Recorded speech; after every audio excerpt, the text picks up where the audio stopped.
Ridiculous because it's been appraised over the years. Back in the 90s, it was as it is. I don't care what you say.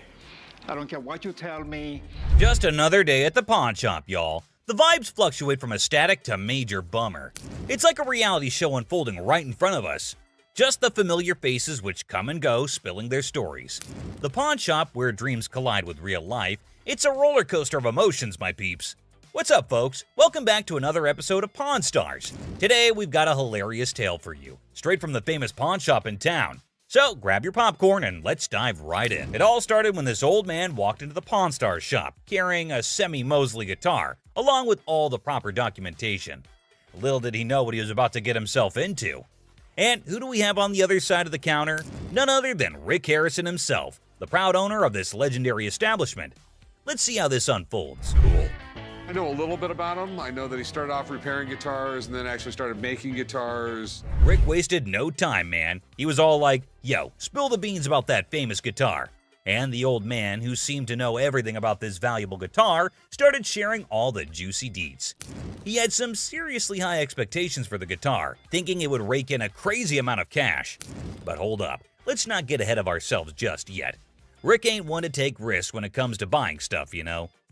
So he decides to bring in an expert to make sure he ain't getting played. Smart move, Rick. It's always a good idea to get a second opinion, especially when there's big money involved. And bam, here comes the expert himself, a dude who knows guitars like nobody's business. He's about to drop some serious knowledge on this situation. The expert took a look at the hype about semi-Mosley guitar, which the old man thinks it's worth a fortune. Now, this is where things start to get interesting. Keep an eye out for those moments when the old man's high hopes are about to go down the drain. After a thorough examination, the expert was ready to deliver his verdict. That would probably be $25,000. Well, the guitar was in great shape, no doubt about it. But no way the market value hovers around $25,000. And just like that, the old man's hope went to waste. But the old man thought the expert was kidding, and he didn't take his opinion seriously. After the expert opinion, it was time for the final moment. And here comes the classic pawn shop thing. Looks like we're not going to make a deal, so all I can tell you is good luck. thanks. And oh, did I see it right. This thing ended even without a start. Well, I'm glad it saved some misery for Rick. Knowing that the guitar was worth way more than just $25,000, he left. And just like that, the deal hit a brick wall. The old man's unrealistic expectations collided head-on with the reality of the market. But next we have a total moron who shows up at the Pawn Stars shop. The old man who thought he hit the jackpot, but in the end, reality bit him in the you-know-where. Two tornado-tongued girls whirl in, demanding a new laptop like it's their birthday. Adapter? Receipt? Nah, these are just fancy words in their vocabulary. To go back there and get the refund. I'm sorry. When we sold it to you, we gave you the adapter for it. No, you didn't. Les, caught in the crossfire of their double-barreled chatter, throws his hands up in surrender. Can't one of you breathe for a second? I'm drowning in a sea of sound. But these girls are not built for silence. They repeat themselves like stuck records, each word louder than the last. They claim they bought a laptop, no adapter, and now want a free upgrade. And Les, bless his grumpy heart, tries to reason with them. Ladies, refunds don't happen without proof. Go back, get the adapter, then we talk. But these girls are allergic to logic. They throw tantrums like toddlers denied candy, their voices reaching a pitch that could shatter glass. Les, pushed to the edge, unleashes his inner grizzly bear. Hold your horses or I'll call security to hold them for you. Remember us. I do. You don't have the adapter that I gave you. You never gave us an adapter. Go home. Why can't you help us? I don't want to hear that. Okay, let's go. I know. Please, let's go. You giving me my money? Keep going. Y'all tripping, go. This isn't your average customer service squabble. This is a battle for dominance, a clash of wills that can make a grown man cry. Maybe these girls need to learn some manners. When Seth dealt with a customer and his mom looking to sell a speaker, things took an unexpected turn. Hey, how's it going? I got a speaker, the customer explained, hoping for a decent deal. Seth, however, proposed an offer far below what the customer was expecting, causing frustration. What are you trying to give me for this? I want $150. So what you trying to give me for this? I want $150. Seth watched as the woman disciplined her son, treating him like a kid. The unexpected turn of events left both Seth and the onlooker surprised. Behavior. Actions, he got himself an ass whipping. Take you nowhere. It's the whole minute without you. Oh, man, I ain't seen a whooping in a while, man. Friendships. Well, this lady decided she wanted to turn things on their head. I'm looking for possibly some jewelry, a ring preferably. A ring? Engagement? No, I heard that they also symbolize like your commitment to yourself, singledom. So, Singledom. yes. Ashley immediately carted out all the rings she could that would be befitting that purpose, but the lady felt they were too expensive. With round diamonds on the side, set in 14 karat, and that one's $675. I like it. But, I mean, I don't think this ring is worth And here comes the part where she tries to haggle on the price. $450. Let's see how serious you are. 500. $425.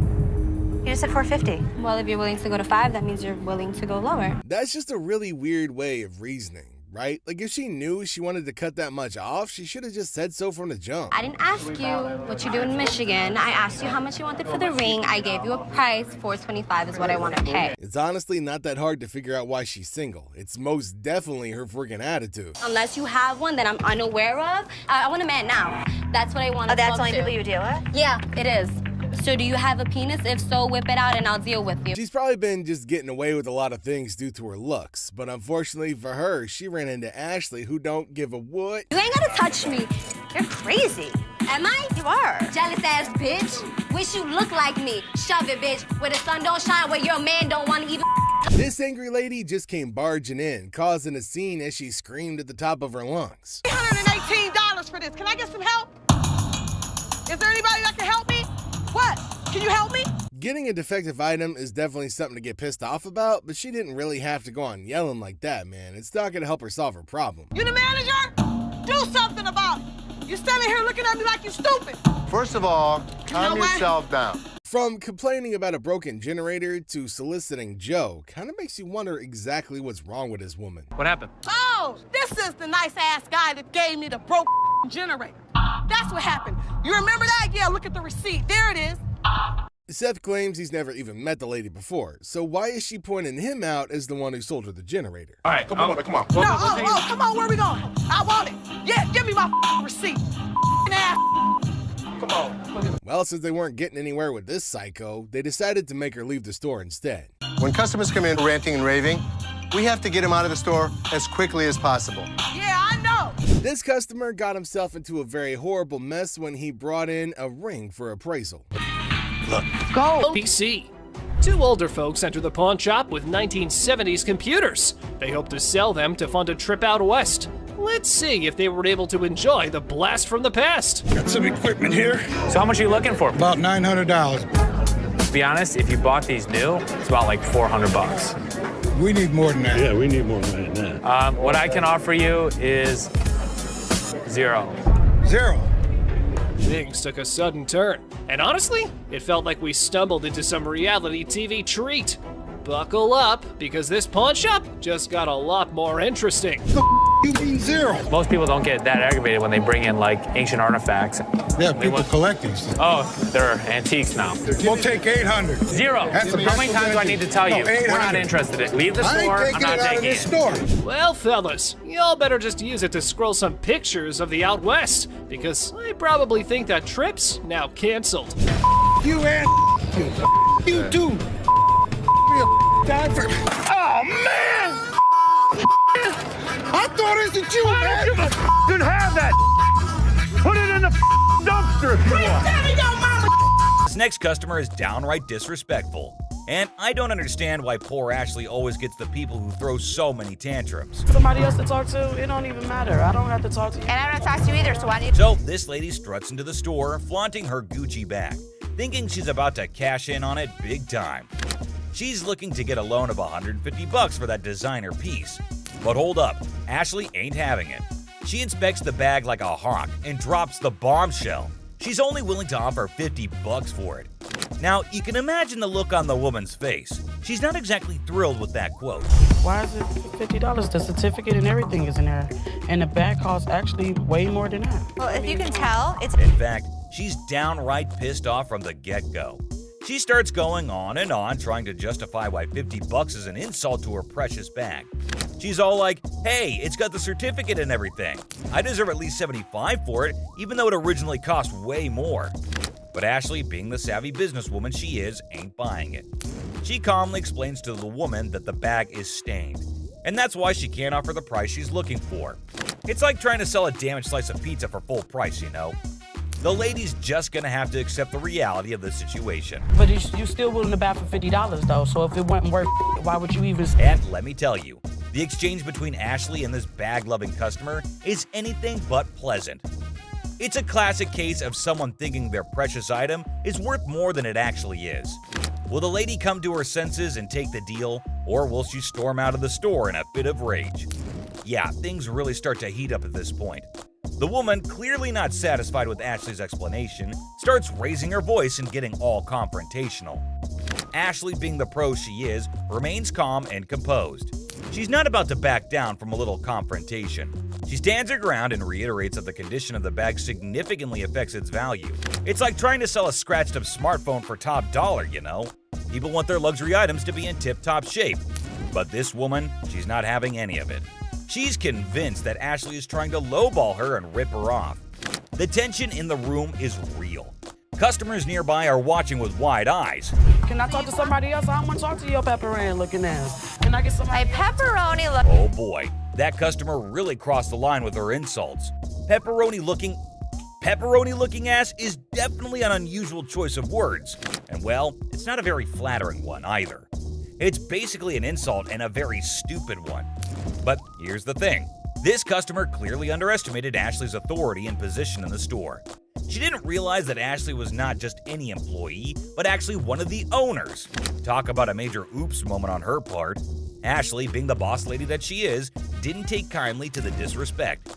She made it clear that she didn't want to engage in any business transaction with someone who was being so blatantly rude and disrespectful. And honestly, who can blame her? No one should have to put up with that kind of behavior, especially in their own establishment. I don't trust you either, so why don't you go home? Leave Can our I store? talk to somebody else? Why do I have to talk to you? Because You I'm the disrespectful. manager. I'm disrespectful. She kept shouting and abusing Ashley while the guard escorted her out of the door. But she could scream all that she wanted. Ashley was not going to give one tiny little thought about it. You disrespect them, you're out of the store. Simple. I just don't understand what was the need to get disrespectful in the first place. And why was she so pissed at everyone? OML. Les is confident that Jim, his expert gemologist, will give him positive news. This time, Les's instincts are right on the money. You're gonna change your life. This could change your life right here. Okay, here we go. Oh my God. So, you're in hard times right now, right? I don't even know how to break this news. $10,000. Oh my God, are you serious? Congratulations. Thank you. Thank you. Thank you. All right. My God, guess what? They just gave me $10,000 for Grandma Jules. Yes, I'm so serious. I'm glad I came up here today. The woman gets more than she expected, but if Les gave her $10,000, just imagine how much he would make for the precious gem. These are walrus peni. Walrus. Penises. Why? I'm pretty sure I'm right in line with what you can find on the internet. $600 each for those, and $600 for them. There is no way I would take less than $500 for those apiece. Correct. Just wouldn't do it. Let me just go look. Two customers come in with some of the weirdest items you'll ever see on the show. Les has to take a second to understand what he's dealing with. Yeah, you're 100% right. How the hell did you know about that? Holy Bob. He's really proficient in anything that's hard. Yeah, I mean, this is it. My guy knows about these things. Right. Make us an offer. Thank you so much. Thanks for coming in. Bob is an expert on all sorts of things, including the reproductive parts of a male walrus, for some reason. The expert really saved Les a lot of money with his odd knowledge. Skull of an elephant. Really? It's very unusual. It's very unusual. How did you get it? My best friend had it, passed away, and I inherited this one. It's where the tusks were. I understand that. It came from Africa? Yeah, right.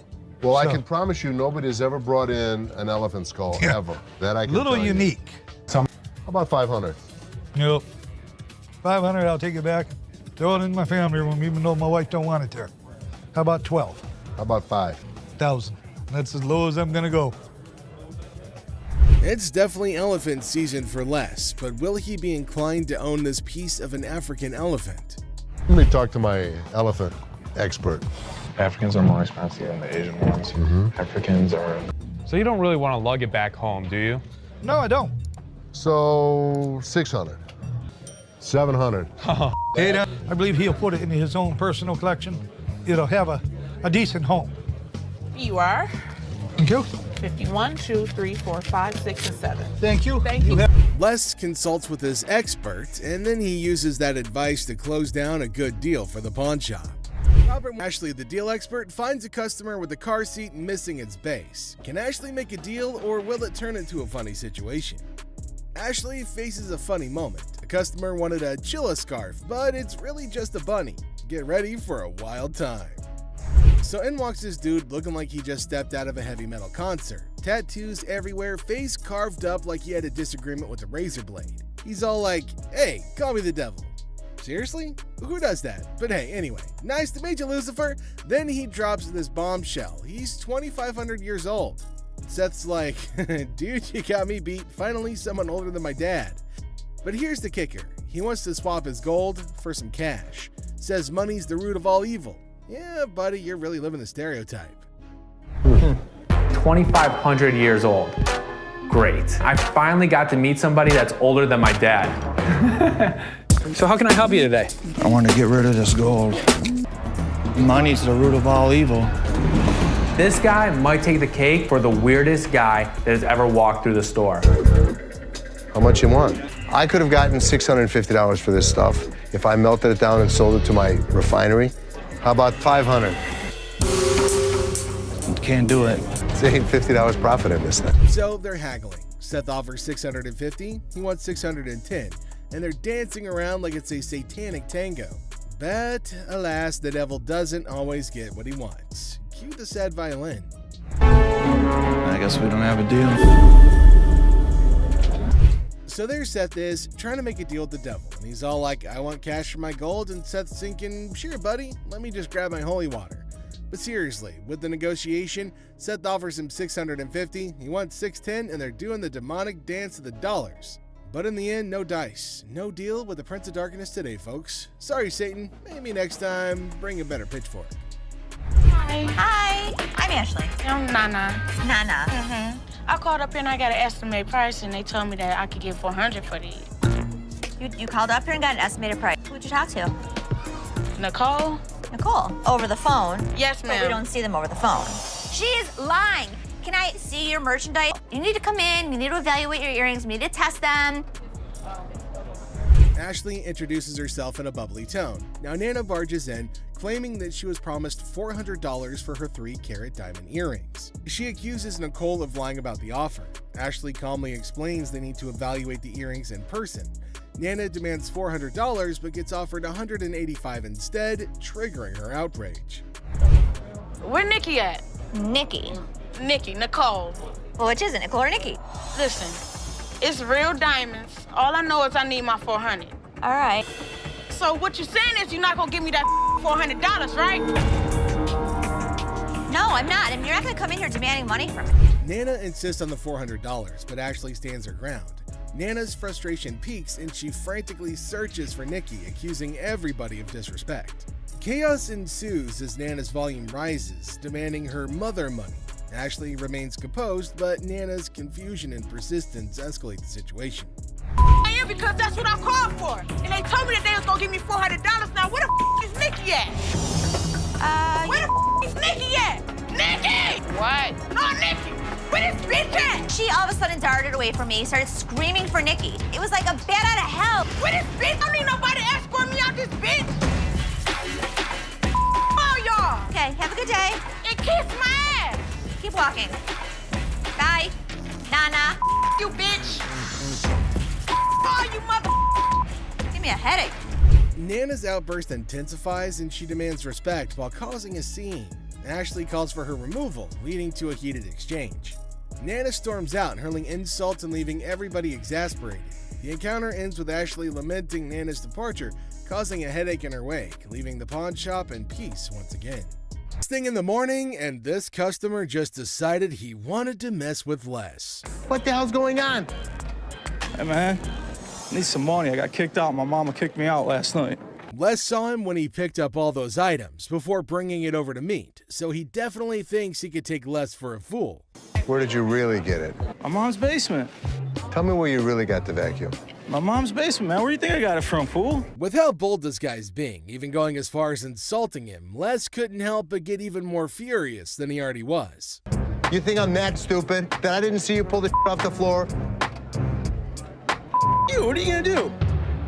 What are you gonna do about it, bald-headed? It's hard to believe Les actually let him stay that long. Normally, his security personnel would have yeeted the piece of crap out on the lot. Get out of my store. You understand what I just said? What are you gonna do if I don't? Do it.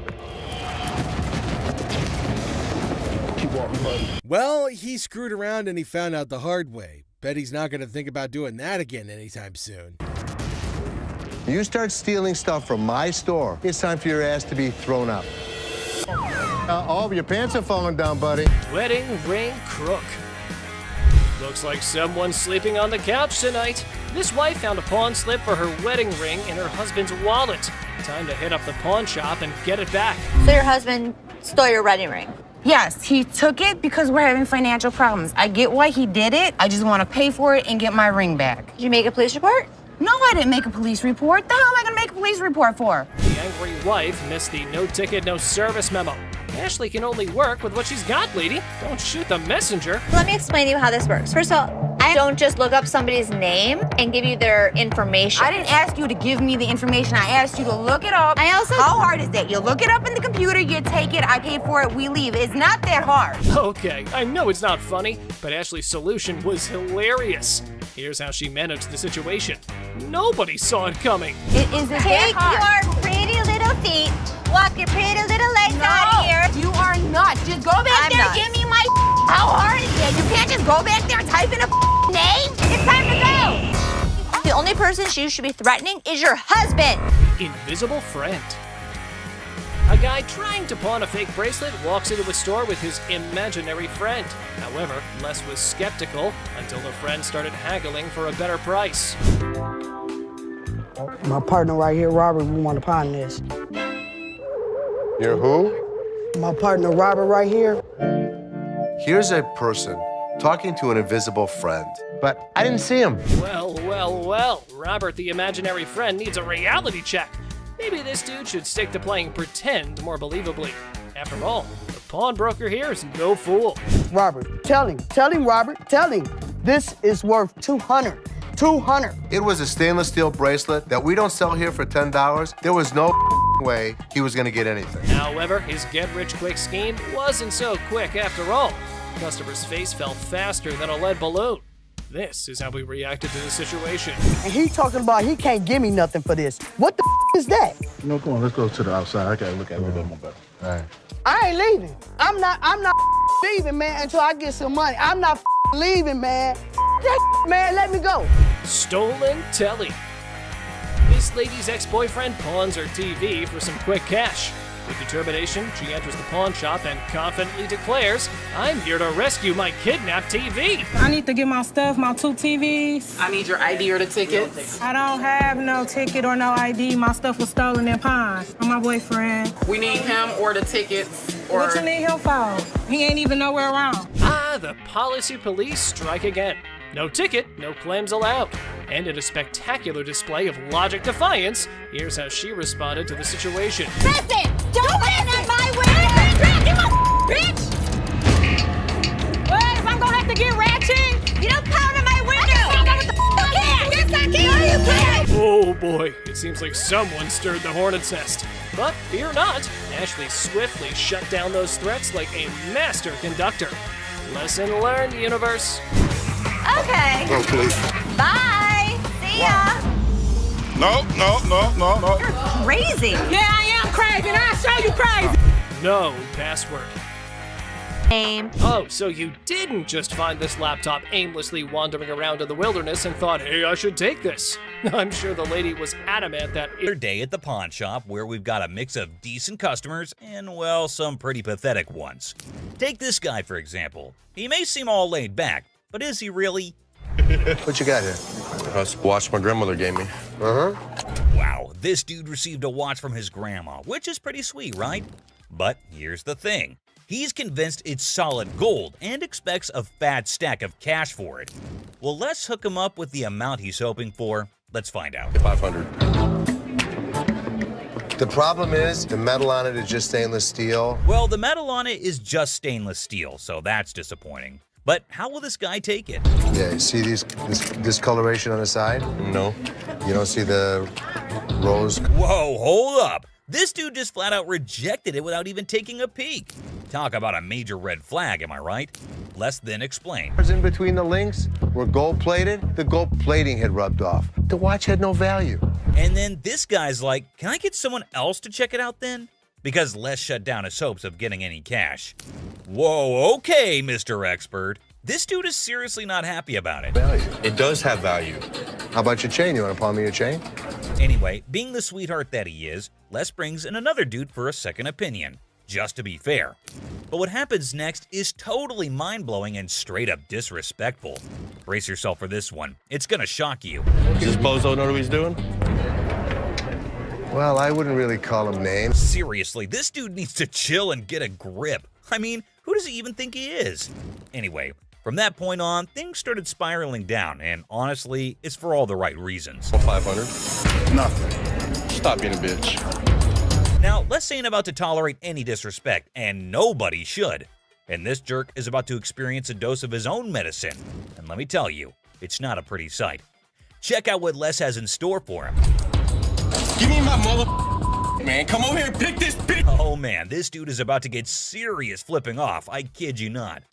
You know what goes down with idiots like him? They're in for a rude awakening.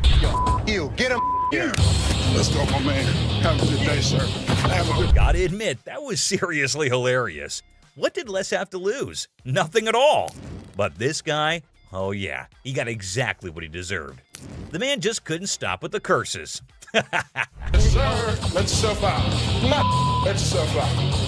Oh, you think this was intense? Well, hold on tight because you haven't seen anything yet. So this dude walks in, right? And he brings in some equipment, no beating around the bush, and straight up expects a cool $100 for it. Can you believe that? Like, I'm trying to get at least $100 for it. $100? Yeah. I won't even be able to sell it. Well, the guy just flat out tells him that there's no way he can cough up $100. So the customer's disappointed, but hey, at least he's keeping his cool, right? So how much can you give me, man? $20? Well, we're clueless about what this dude's gonna pull off next. But hold up. Seth comes swooping in to handle the situation like a boss. Let's see how he tackles it. Sitting on the back? Do you know what it is? It don't matter how many you sitting on in the back. Because then I can't... Well, things are seriously heating up, and it's turning into a real mess. Seth tries to talk some sense into the guy, but he's just not cooperating. And instead, he's shouting like there's no tomorrow. Dollars for this. You paid $200 for that, I overheard? Yeah, I mean... Really, you paid $200. So Seth breaks it down for him, saying it's not even worth $100. But this dude is now causing a scene, making a big fuss that's grabbing everyone's attention, to be honest. I'm trying to get money for it. I've been waiting in this line for an hour. I need more than two. This guy seriously needs to calm down. He's dropping way too many curse words. And honestly, it's gonna be his one-way ticket out of the shop. That's when Les steps in to take charge. Let's see how that plays out. You gonna do old man? Who are you calling old mother? Old man? No way, he actually said that? Like seriously, what the heck? This guy just keeps digging his own grave, making the situation even worse for himself. Brace yourself, because what he does next is gonna leave you absolutely stunned. Really, mother? I got this. I got it. You wanna give me more than 20? Oh my god, seriously? Can you believe it? This dude actually tried to mess with Les and thought he could get away with it without being kicked out. That's some messed up behavior right there. Like, what on earth was he even thinking? Wait for an hour! Really? Me? You? Well, he totally got what he deserved. But guess what? That's not even the end of it. So this another wild encounter is with our favorite goofball Chum Lee. The episode starts with Chumlee going to meet Buck, the owner of an antique pirate ship. Buck's got this badass pirate boat, and it can hit speeds of up to 60 miles per hour on land. Now, that's some crazy shit, my dudes. Chumlee's eyes lit up like fireworks when he saw this epic pirate ship. You got a boat. It is a boat. Does it float? No. You can tell he's itching to make a deal, but he knows he can't go rogue without Rick's permission. Well, the first thing he did was to send Rick a picture of this crazy giant. While waiting for Rick's reply, Chumlee decides to go have a little fun on the ship. Woo! I'm on a boat! Sup, ladies? And it's quite evident that he's having a great time strutting around like Captain Chum, living his best pirate life. Now buckle up, because things just got real quick. The fun times? Yeah, they're over. Now we're diving into the spicy stuff, my peeps. We've reached the classic pawnshop negotiation phase, and let me tell you, it's about to get intense. Chum knew he had to haggle, but Buck, man, that guy is stubborn as a mule. Buck straight up dropped the bomb, saying he won't sell his ship for anything less than a mind-boggling $190,000. And let me tell you, Chumlee's face went from pure excitement to straight up panic in a blink of an eye. Now, some might argue that it's a fair price, right? Like, this baby is worth every single penny, Chum. $190K and she's all yours. But can Chum swing that kind of dough? Nah, man. Chumlee's in way over his head, and he knows he can't afford that kind of cash. It's a total bummer, dude. This deal is going down the drain faster than a sinking ship. But hold up, Buck ain't giving up that easily. He wants to speak with Rick, and honestly, that's pretty fair considering the time he invested in showing Chum around the ship. And yep, you saw it right. Rick sent a text, but guess what? It ain't the reply we were hoping for, my friends. Rick shut down the whole idea before it even set sail. Chumlee's dream of becoming a pirate captain just came crashing down like a freaking cannonball. It's a gut-wrenching scene, my friends. The disappointment is real. Whatever. Oh, sorry, man. Buck is fuming like a volcano about to erupt. It's clear he's not happy with the outcome. Ships ahoy, disappointment. Another prime example of Chumlee's misadventures. The pirate ship's dreams sink faster than a cannonball in the water. Brace yourselves for a dramatic tale involving a limited edition bronze statue. Let's dive right in. So it all starts with a man named Raphael walking into the Pawn Star shop with this fancy limited edition 1888 bronze statue by Louis Bacall, a renowned French sculptor. After looking at the statue and knowing the potential value of this piece, Rick started salivating like a hungry wolf. Moving further, Rick's expert eyes started analyzing every little detail, hoping to strike gold and make some serious cash. And as Rick is examining the statue, you can see the excitement building up. If it turns out to be the real deal, it could be worth thousands of dollars. The suspense is killing. Come on, man, show me those original markings. Now, Rick's like a detective on the case, searching for any signs of authenticity. And in a dramatic twist, Rick got the truth. You need to see this. Looks right. What doesn't look right is there's some pitting right here. And that crack right there is from when they casted it. It didn't happen later. The statue has been recast. Oh, the disappointment is real, my friends. Well, ain't that a kick in the teeth? This statue is nothing but a fancy replica. 1888. The original was made in 1888. I don't believe you. Okay, I mean... Raphael's hopes went up in smoke, and the idiotic mistake is laid bare. I don't care what you say.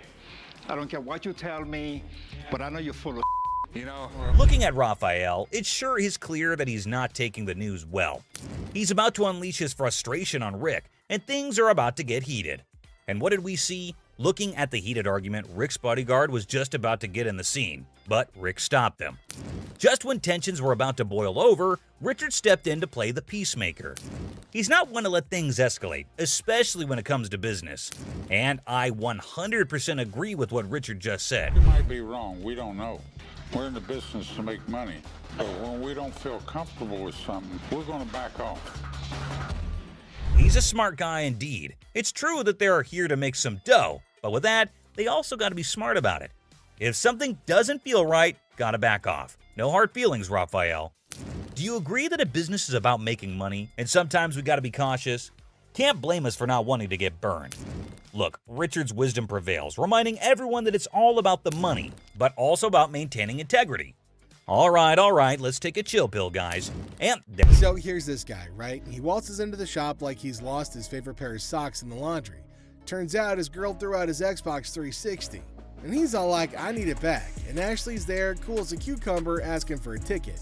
Ticket to what? The Xbox amusement park? Classic mix-up.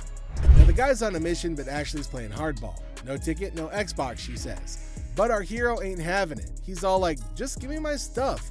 Like, bro, do you even have a receipt? And then he tries some Jedi mind trick about grabbing one for free. Nice try, buddy, but this ain't a buy one, get one free. The guy finally bolts, and Ashley's left scratching her head wondering what the heck just happened. Never a dull moment in the pawn shop. Hi, how are you? Got a little bit of a problem. Can't imagine why. My kids were playing around last night, broke my teeth. Now I have no teeth. They broke all your teeth? I had dentures. So they How'd were they playing bring them? They flushed them down the toilet. And you want how much? About $300. $300. So I'm not gonna be able to give you 300. Two? No. See, the issue is it has to be a certain amount of weight. A woman with a smile like a jack-o'-lantern enters, claiming that her mischievous children flushed her dentures down the porcelain plunge. Now she offers a promise ring as collateral, hoping for $300 to buy replacements. Ashley politely informs her that it's more like a $10 promise, triggering a meltdown worthy of a Shakespearean tragedy. For me to pay you for the silver. Right, I understand it ain't worth all that, so what can you give me? $10 to buy it. No, I need more than $10. See, I have no teeth. Right, I go so to work I'm not tomorrow. paying you for your teeth. Okay, well, what the can you do then? The woman launches into a guilt trip that would make even Mother Teresa flinch.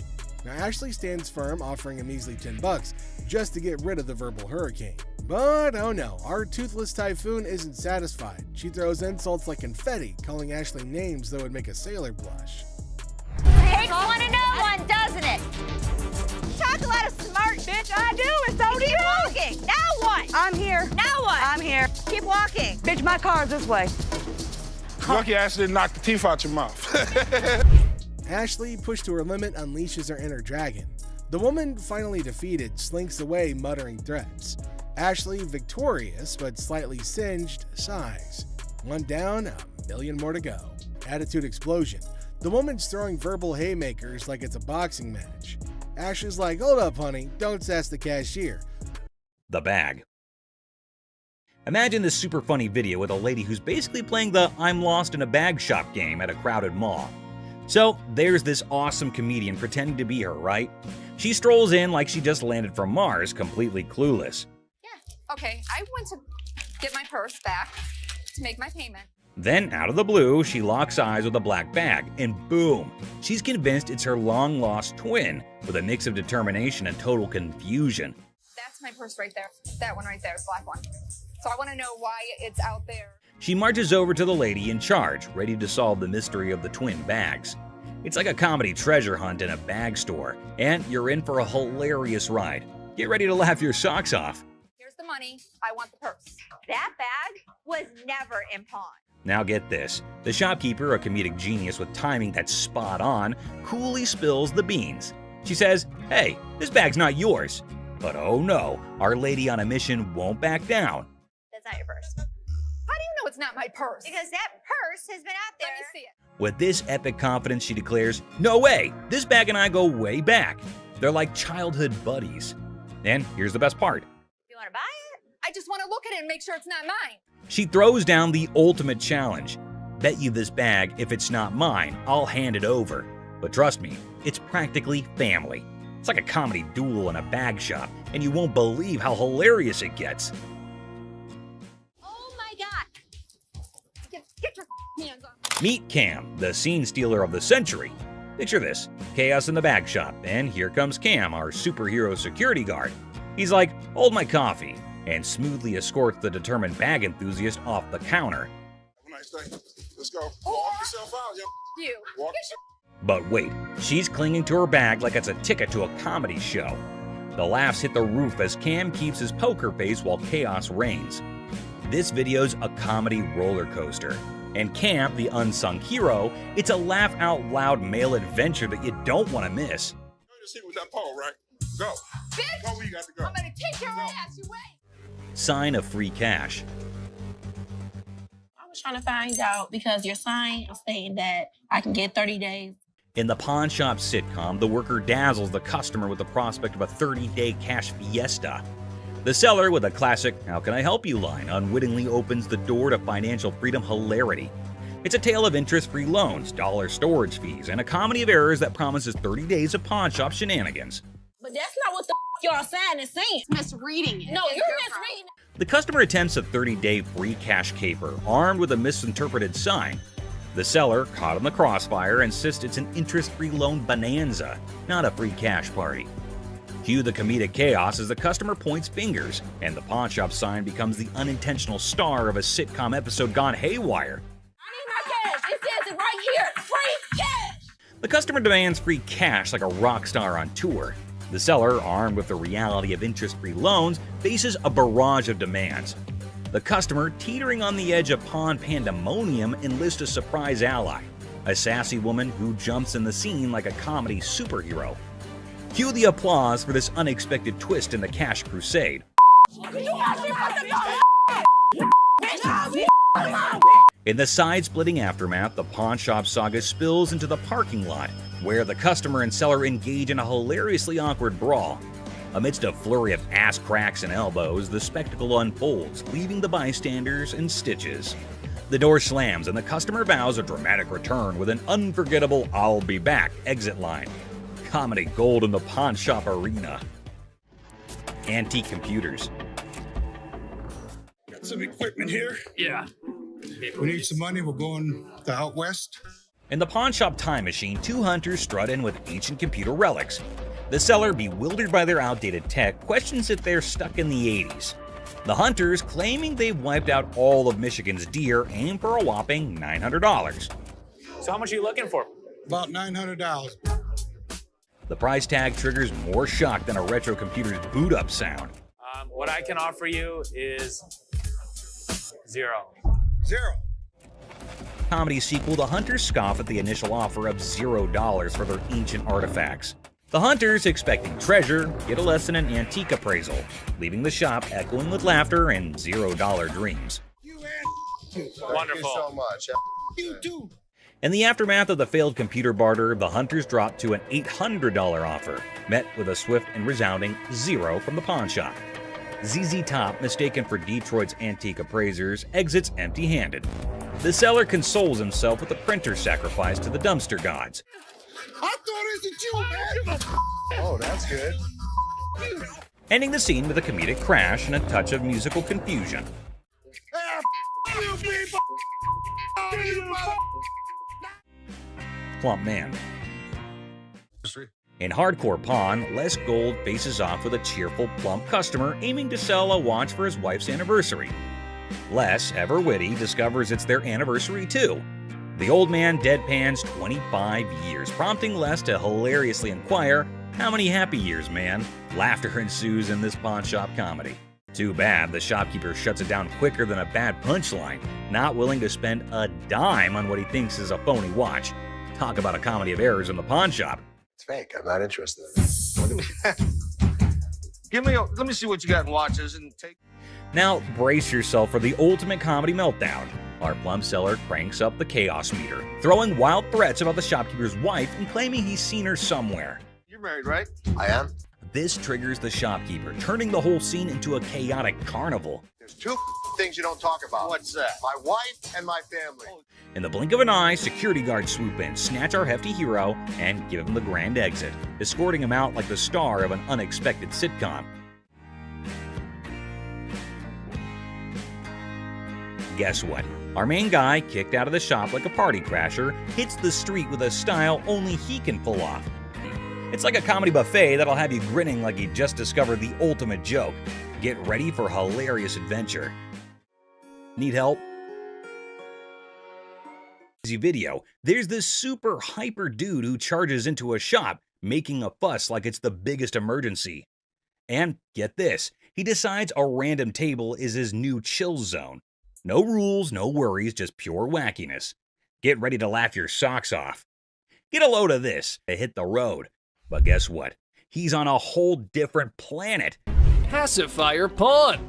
Seth, our pawn shop hero, encounters quite the character of a customer eager to part with both a TV and a ring. But wait, what's in her mouth? I'm Seth. Oh, you cute. Yeah. So how can I help you? I'm just bringing, my TV and my ring. Trying to at least walk out with 800. Let me see your ring. That's right, lady. Our Seth here wasn't going to crack open with that pacifier or your flirting skills. How about we cut to the chase and look at the valuables? Her ring was pretty nice. It has diamonds. It's 10 karat gold. Her TV was relatively nice. And you still answer my question. I said what you wanted. I know, I said I'm good. So, you need a loan or you want to sell it? Loan. Loan? About $300. Want to taste my ring? No. Or lick it? What did she just say? Well, even if the sun rises from the west, I ain't putting that in my mouth. How about we look for someone who might? Would you suck on that pacifier for $20? You can lick it. I know you want to. Yeah, you. Ready?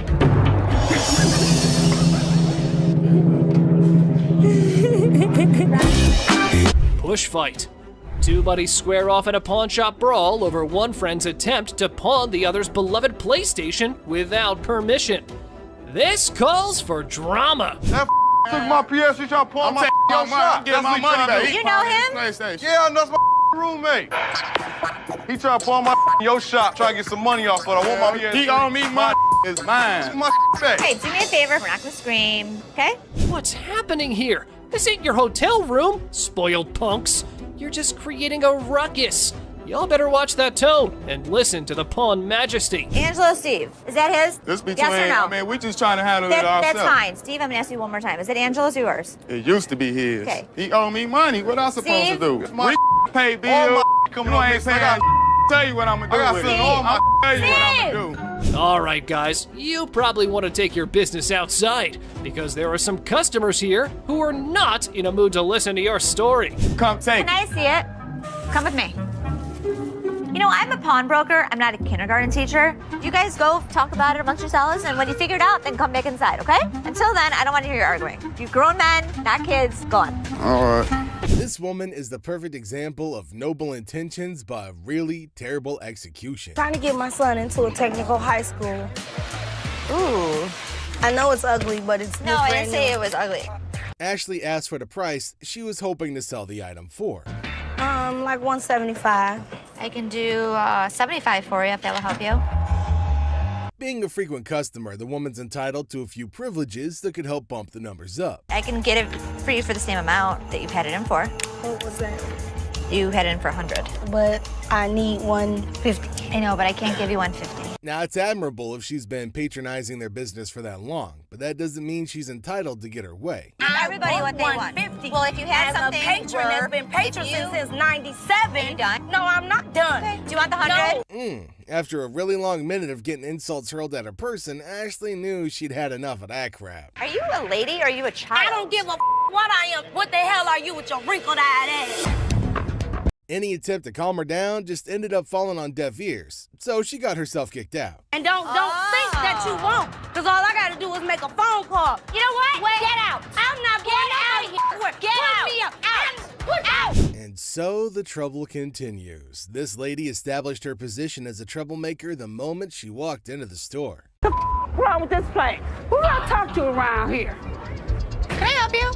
Yeah, you sure can. It's always been part of their policy to never hand over refunds to customers. All they could do is give them store credit or hand over something else of equal value. This right here. Okay. So you want a cash refund, you said? Yes, I did. Okay. It says no cash refund. For a native English speaker, this lady seemed pretty clueless about the meaning of those words printed boldly on her ticket. So here's your option. You have 30 days to make payments. I don't want to make no payments. This is a bull. I just want my refund. Can I get my damn refund? In an attempt to insult Ashley, she made some really odd noises that would probably be reminiscent of what you'd think of a raptor sounds like. I want to hear it. I can get loud just like you and make a scene if you want. Or you can act like a lady. The customer is always wrong. Well, after that freaking weird display, it was pretty clear that this lady was in fact not in the right state of mind. I ain't going nowhere now. Bam! Next up is a lady who came into the store to retrieve her ring, which had been pawned secretly by her husband. Bum bum bum. Hi, manager. That's me. How can I help you? My wedding ring that's $5,000, you guys have it. I want it back. She explained the issue at hand to Ashley, hoping she could at least work something out with her after. There's a pawn slip from you guys. I put it back in his wallet. So your husband stole your wedding ring? Yes. Her intentions were noble, but there's just no way she's gonna be walking out of the store with the ring without the ticket. I want my ring. Can Okay, you so get let in me- the computer Okay, so and let look me up the name, okay, tell me how so- much I owe you, and give me my That's all I want. And she just had to go and piss Ashley off. Now that's not gonna help her case in any way, shape, or form. That's all I want is my ring. That's it. It isn't that Take hard. your pretty little feet, walk your pretty little legs out of here. Having had it with her and her terrible attitude, Ashley asked her security to escort her out of the store. It's time to go. I'm yours. I want to see you walk outside. Come on. Beth's patience is hanging by a thread as this customer blows in like a hurricane, demanding her computer. No pawn ticket, no ID, just a whole lot of bad attitude. I'm here to pick up my computer. Sure. I lost my pawn ticket. Okay. You have ID? No, I gave it to the lady over there. I gave my ID, I waited, I need my computer now, she hollers, each word a frickin' sonic boom. Seth, bless his soul, tries to navigate the storm, gently steering her to the right window. But this lady's got a temper that could melt solder. You're ready. I just walked over here and waited a moment. Okay. How many moments did you wait? Are you an idiot or something? I'm just trying to understand what you're saying. I need my computer. Well, she gets her computer, takes one look, and ba-boom! The volcano erupts. It's scratched, stained. This wasn't like this before. Her accusations fly faster than a pawnbroker's calculator. Seth, now juggling exploding customers like a circus clown, tries to calm the waters. I would like to get my computer, please, because he can't understand. I need you to sign. Here you go. Here you go to $247. But this lady's got as an insatiable an appetite for drama as the blue friend does for cookies. New computer, I want another one. Ugh, she screeches, pointing the finger like a loaded weapon. Ooh, and Seth at the end of his rope sees red. You scratched it, lady. Watch your back. Oh no, I need to see somebody up in here. Yes, ma'am. Yes, my computer's all stretched up and stained up. It wasn't like this when I brought it here. It says scratch. No, I did not bring this computer here like this. I want me another computer for me. That's an apple. What a talk about some tension. Thick enough to cut with a spork. Insults volley back and forth, each one sharper than a pawnbroker's wit. Holy crap, this isn't just customer service, it's a verbal gladiatorial arena. You scratching all over. Watch your back. Nah, watch yours. Let me get that door for you. There you go. Get that my ass. I think we're gonna get a twofer. Kick all this. When this customer crossed the line and threatened them, Les swiftly had his security team remove the unruly man. Despite the initial confrontation, the situation took a foolish turn as the man decided to escalate things by sending death threats their way. To threaten them, Les had his security haul him out immediately. You gonna what? You heard what I said. I didn't hear what you said. Tell me what you're gonna do to me. Watch your Get your hand out of my. You're gonna what? Tell me what you're gonna do to me. The man's aggressive behavior continued, leading to security promptly intervening to prevent any potential harm.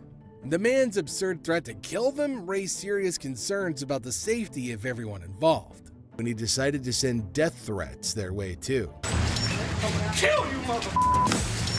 Who you gonna kill, huh? My face. Who you gonna kill, huh? Get out my face. Quick to react, the security team subdued the man before he could act on his threats.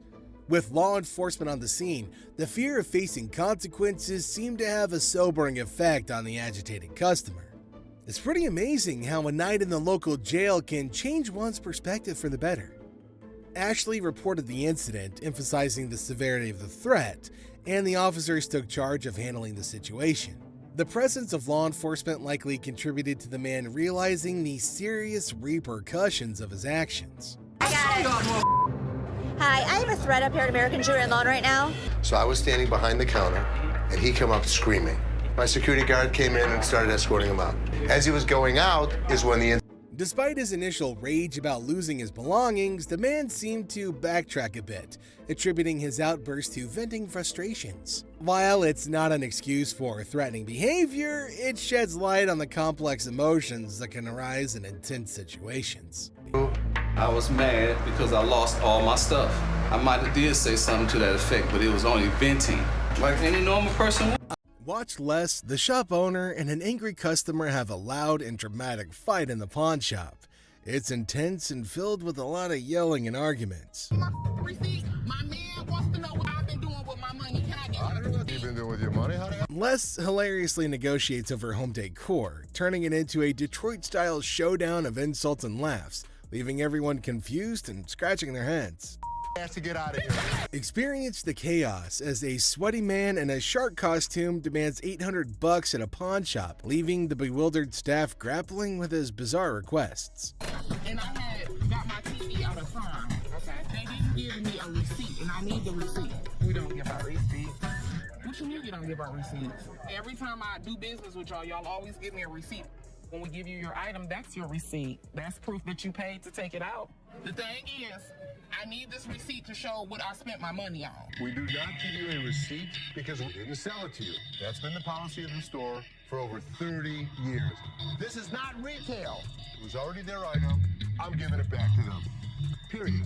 I need a receipt. My man needs to know that my money on it. You sitting there looking on. We don't give out receipts. Ashley meets Lisa, who claims they're old pals from the pawn shop world. Ashley's face is a mixture of confusion and amusement as she tries to recall Lisa from the past. It's like a game of memory gone wrong, with Lisa insisting that they're besties while Ashley's scratching her head, wondering if she's entered the twilight zone of pawn shop encounters. Had like instant unconditional love for me. She doesn't know me. I'm coming. Lisa's affection for Ashley kicks into overdrive, leaving poor Ashley feeling like she's in an episode of a pawn shop soap opera. Lisa's suggestion of exchanging numbers adds a sprinkle of awkwardness to the mix, like a sitcom scene gone awry. I do like you. No, you lied. Lied to you. I mean, it's just a suggestion. Ashley gives into the madness, agreeing to pawn Lisa's chain with a smile plastered on her face. It's the kind of absurdity you can only find in a pawn shop where deals are made amidst deliberations of unconditional love and compliments about dental hygiene. And the scene. So, how much did you get on this? I get the last time 120. Okay. Bizarre encounter unfolds as a man dressed in a sweaty shark costume barges into the pawn shop demanding $800 for the costume. Identifying himself as Les, the man claims to be a professional mascot by day and a dancer by night, specializing in hyping up crowds for shark fights. His erratic behavior and peculiar demands leaves the staff bewildered and grossed out, especially when he tries to persuade them to try on the costume despite its unpleasant odor. I need my money. What? Hi, I'm Les. How are you? I've been better. It's about 100 What's your degrees in this name? thing. Greg. Great. Nice to meet you. This is Ashley. Hi. You're dressing up like a shark. Is it what you do for a living? Yeah, I'm a professional mascot during the daytime. At night, I'm a dancer. Shark fights. Shark fight. I've never even heard of what this guy was talking about. This thing, it just brings out the $800. That's all I want. This guy is so bizarre. So. Try it on. Real quick. Try it on. Smells. It does. How do you know it smells if it's not on you? Smell it. It does smell.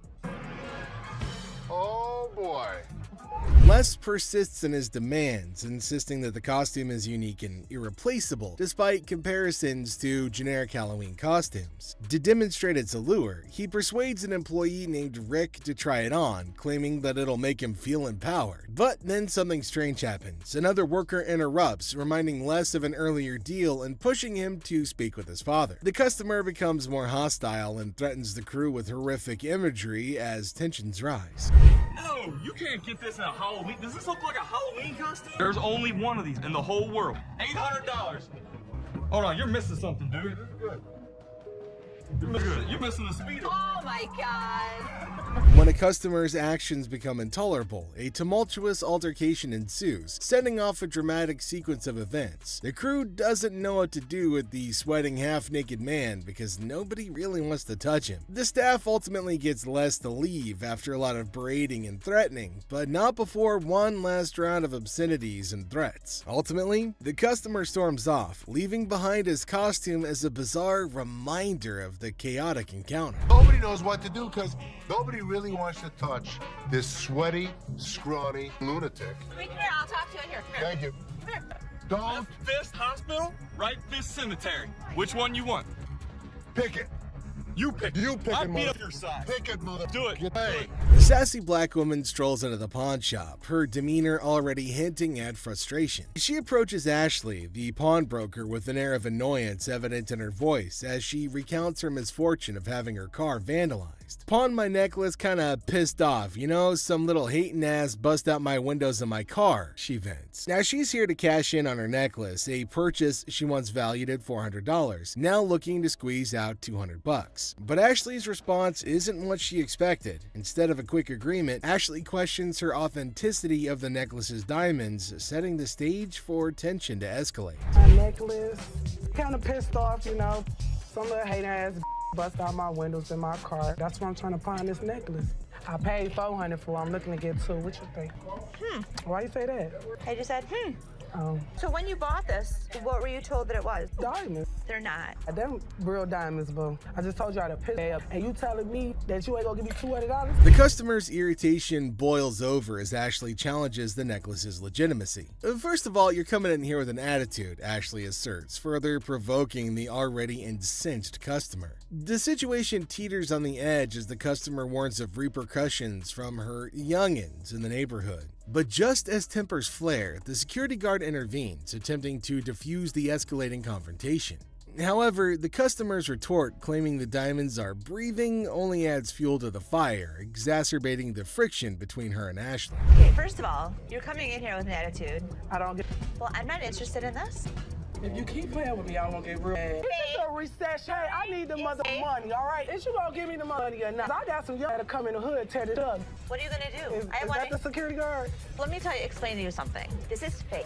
Don't you see? The diamonds is breathing. The diamonds are breathing? The diamonds is breathing. Are you serious? As tensions peak, the customer's threats and insults intensify. Get out of here, you ain't gonna give me my necklace, she snarls, her anger palpable. The situation spirals out of control as she lunges towards Ashley, prompting the security guard to step in decisively. With firm hands, he escorts the irate customer out of the store, her voice echoing her fury even as she's forcibly removed. The scene ends with a chaotic crescendo, leaving Ashley to exhale a sigh of relief as the door slams shut behind the departing customer, bringing an end to the tumultuous encounter. Get out of here. You ain't gonna give me my necklace? Here you go. You ain't. Don't touch me. Oh, I'll catch you outside, you dirt. No, you better not touch my nigga. I'll beat your tall, gumpy ass up. I shoot her ass up. Les gets a visit from a guy claiming he's on a mission from his wife to find furniture. A husband sent on a quest for home decor by his better half sounds like a scene from a comedy. Now, Les is prepared to negotiate, but as soon as they begin looking through the goods, things get hilarious. Overly impressed with the couch's condition. Although he has a budget, he's unwilling to spend money on something that appears to have been through a muddy wrestler's match. The banter gets funnier as the customer tries to negotiate while Les defends the integrity of it. Les and his family turn things from funny to completely ridiculous. It resembles a farce gone wrong, with insults flying more quickly than a tennis match. Les, ever the professional, maintains his position, but the level of absurdity is escalated by the customer's attitude.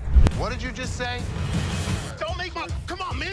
This is how we do it in the deep. Yeah. The customer's rudeness hits a peak, and Les puts his foot down, Detroit style. It's a showdown worthy of a Wild West movie, complete with threats and a swift exit. The customer's departure leaves everyone scratching their heads, wondering what had just happened in the wild world of pawn shop negotiations. This wild pawn shop showdown, a woman marches in ring in hand like she's about to solve the mysteries of the universe. While she's trying to pay her past due rent, her diamond ring steals steals the show. Like a souffle in the microwave, the tension increases with every second that goes by. A heated discussion regarding the truthfulness of the ring is started when the pawnbroker examines it with some suspicion. The woman demands $200 like she's negotiating world peace, but the pawnbroker's offer of $80 sends her into orbit faster than a rocket with a grudge. And the air crackles with sass and disbelief, leaving everybody wondering if this ring is ever going to find its way home. Yes, ma'am. I was coming to pawn my ring because I have to pay my rent. It was due a couple weeks ago. Oh, okay.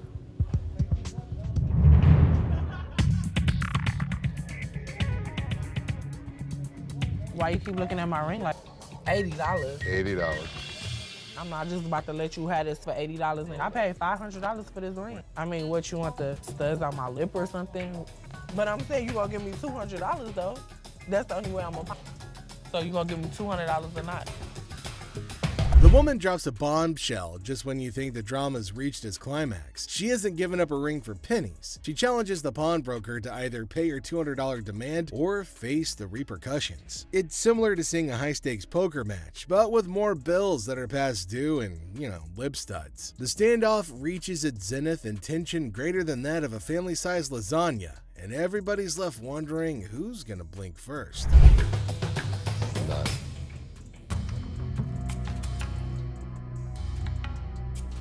As the dust settles, the woman's exit is as dramatic as her entrance. With a final flourish, she declares her terms and storms out like a diva exiting stage left. The pawnbroker's left scratching his head, wondering what just hit him, while the security staff's probably updating their resumes after narrowly avoiding a showdown. Man, what the? She can go. She can go. Thank you. This woman could not keep control of herself. I don't know what the hell her problem was. I don't accept that kind of behavior. She's lucky my security staff didn't beat her ass. In the bustling aisles of the pawn shop, two guys saunter up to Ashley with a peculiar demand. Now they're aiming for a refund, claiming that a bunch of things that they bought from the pawn shop are no longer working. As per policy, Ashley asks for a receipt, and she also asks them questions to verify what the problem is. For a refund. When we got to our work site, it just stopped working. We're in the construction business, declared one of the customers, with all of the air of a seasoned foreman. Now, Ashley was asking, her suspicions peaked about where the power source was. At the work site, of course, was the swift reply, a tad too rehearsed for Ashley's liking. Smelling something fishy, Seth and Les united in their quest for truth. So, Seth, being suspicious, decided to plug in all the gadgets to test to make sure that they work. And lo and behold, they worked just fine. What type of work you do? We doing construction. Where's the battery? The battery is at the work site. We on the clock. Yeah, I'm gonna plug these in. Oh, that works. Oh, that one works too. See where it says? But the customers were upset because their demands weren't met. No cash refunds, Ashley reminded them in a very firm but fair tone. But the two customers were unshaken and instead started to grow incredibly irate, raising their voices and bringing things to a head. Yet Ashley stood her ground, unwavering in her commitment to the rules of her trade. With a final flourish, the guys decided that maybe they had better retreat to live another day. And thus, this particular saga came to a close, leaving behind a tale of wit and willpower and the triumph of honesty. No cash refunds? It don't matter about that. What y'all gonna do is give us our money back right. You gonna do something about it. Listen, guys. Listen, what you talking about? Give me my money back right now. This scene shows a frustrated taxi driver approaching a man waiting in line at a pawn shop and demanding money for a $90 fare. But the man's attention is on receiving the money, so there's an argument. Tensions escalated because of the man's insistence on waiting in line and the cab driver's irritation. Hey, dude! Come on, give me money. Do you see I'm in line right now? Yes or no? You stand in line to what, man? I want my... Excuse me, hi. What's going on here? First off, the man owe me money for his ride. Why is he yelling at you? Because I owe him money. I am in line to get the loan for the car. The situation takes a comedic turn when a third party, including Ashley and Byron, unaware of the initial conflict, intervenes. Confusion ensues as they try to understand the situation, with the cab driver emphasizing his need for payment while the man remains determined to wait for his turn in line. The introduction of the man's girlfriend in the cab adds another layer of chaos to the mix. Yes. Okay, supposedly the cab driver dropped this guy off here because he wanted to get money for his jewelry to pay the cab driver. Give me $45. I have to pawn this.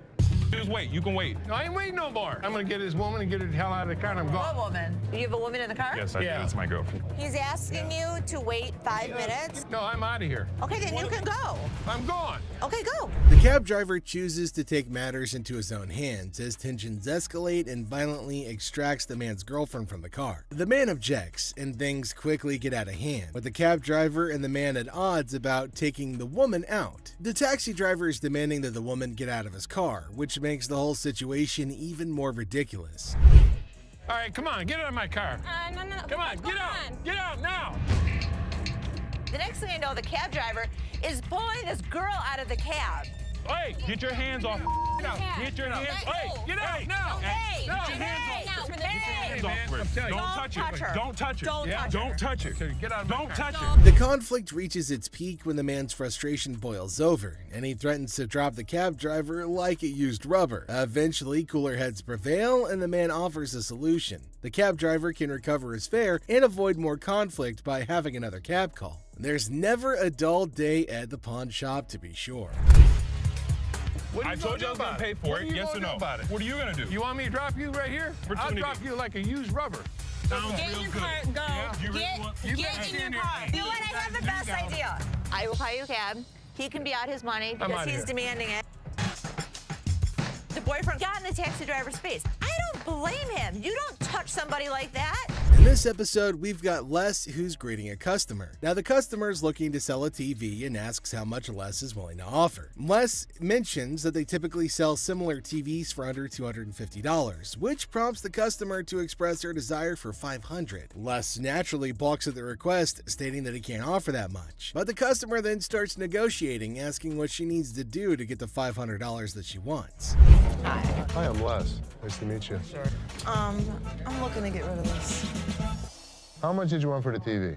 I want $500 for it. That's what I was thinking. We actually sell them for under $250. Okay. So I could give you 100. 100? 100. I need $500. And I wish I could give you 500. What do I gotta do to get you to give me $500? In a comedic turn, the customer suggests her breasts as a bargaining chip, asking if they're worth $500 to Les. Les, to his credit, responds with a little bit of a bemused expression, indicating that, sorry lady, they're not. The customer confidently asserts that her breasts are valued at $7,500, but Les remains unimpressed. He remarks on her attempt to negotiate with her boobs and expresses disbelief at her strategy. The customer, undeterred, insists that she never played dumb before provocatively suggesting that she's all there by flashing her breasts. Are these worth $500 to you? Not really. No, these aren't worth $500. Really? They're $7,500 for these, okay? $7,500. I want some. He was one of those people that tried to negotiate. What can I say? Les maintains his professionalism, refusing to be swayed by the customer's unconventional tactics. He humorously remarks that anybody who flashes their breast in a store must be all there, to which the customer confidently agrees. However, Les ultimately declines her offer, suggesting that she go elsewhere. Oh, I am all That's there. what I just said, and I could see. All there. You were all there twice. Thank you. Forget it. Thank you very much. In the chaotic morning hustle of the pawn shop, Les notices a shady character browsing through merchandise with dubious intentions. Approaching him, Les demands an explanation, only to be met with a flimsy excuse about being kicked out of his mom's place. The guy then tries to pawn items off as coming from his mom's basement, but Les sees right through the charade. Now tension rises as insults fly, setting the stage for a showdown between Les and the would-be thief. First thing in the morning, I see a guy walking around the store pulling off my shelves. What the hell's going on? Hey, man, I need some money. I got kicked out. My mama kicked me out last night. My mom's basement. Tell me where you really got the vacuum. My mom's basement, man. Where do you think I got it from, fool? Sorry, what'd you call me? A fool. What are you gonna do about it, bald-headed? What do you want me to do? What are you gonna do? What are you gonna do, buddy? Les throws the guy out of the store because he's tired of his antics. But when the man won't go, Les has to call in reinforcements. Enter Byron, the burly bodyguard, who snatches the man and carries him expertly out the door. Byron manages the issue with the dexterity of a bulldozer making room, making for a show-worthy scene. Talking to bog-toothed, bald-headed mother. It's time to go. No, man. Get out of my store. You understand what I just said? But just as Byron is leading the guy outside, his pants decide that they'd rather pull around his ankles, exposing a little bit less than friendly underwear. But that's just the icing on this whole dumpster fire of a day. As Les sees the guy's humiliation happen, he can't help but laugh. And without warning, another day at the pawn shop comes to an end, leaving us all to wonder what mischievous adventures lie ahead in this crazy world of wheeling and dealing. Do it. Keep walking, bud. You start stealing stuff from my store, it's time for your ass to be thrown out. Stand up. And what an ass that... The scene starts with Ashley getting a bit annoyed, telling the customer not to test her patience. Now she's in a hurry and warns them to speed things up. Then the customer tries to copy Ashley by snapping their fingers, but Ashley quickly shuts it down. She acknowledges the imitation, but firmly puts them in their place with a clever comeback. Even though they're joking around, Ashley still shows that she's in charge, and she's not going to be disrespected. Don't get me, I'm gonna get very, very angry right now. Okay. And if you can, like hurry up, then that's better. I can. Hurry it up. Okay, you ain't got to snap the fingers, sweetheart. I was just imitating you. Okay, but you ain't got to go that far. You behind here. Oh. Okay. I don't really have all day for this. You want 20? I want 40. Things escalate when Ashley catches the customer imitating her again. This time, she's not as amused. With a mix of annoyance and humor, Ashley tells her to knock it off. She's not playing around anymore. Finally, she wraps things up with a funny twist, saying goodbye with a playful fake travels instead of the usual safe travels. It's a perfect ending, showing Ashley's authority and humor all in one. Are you imitating me?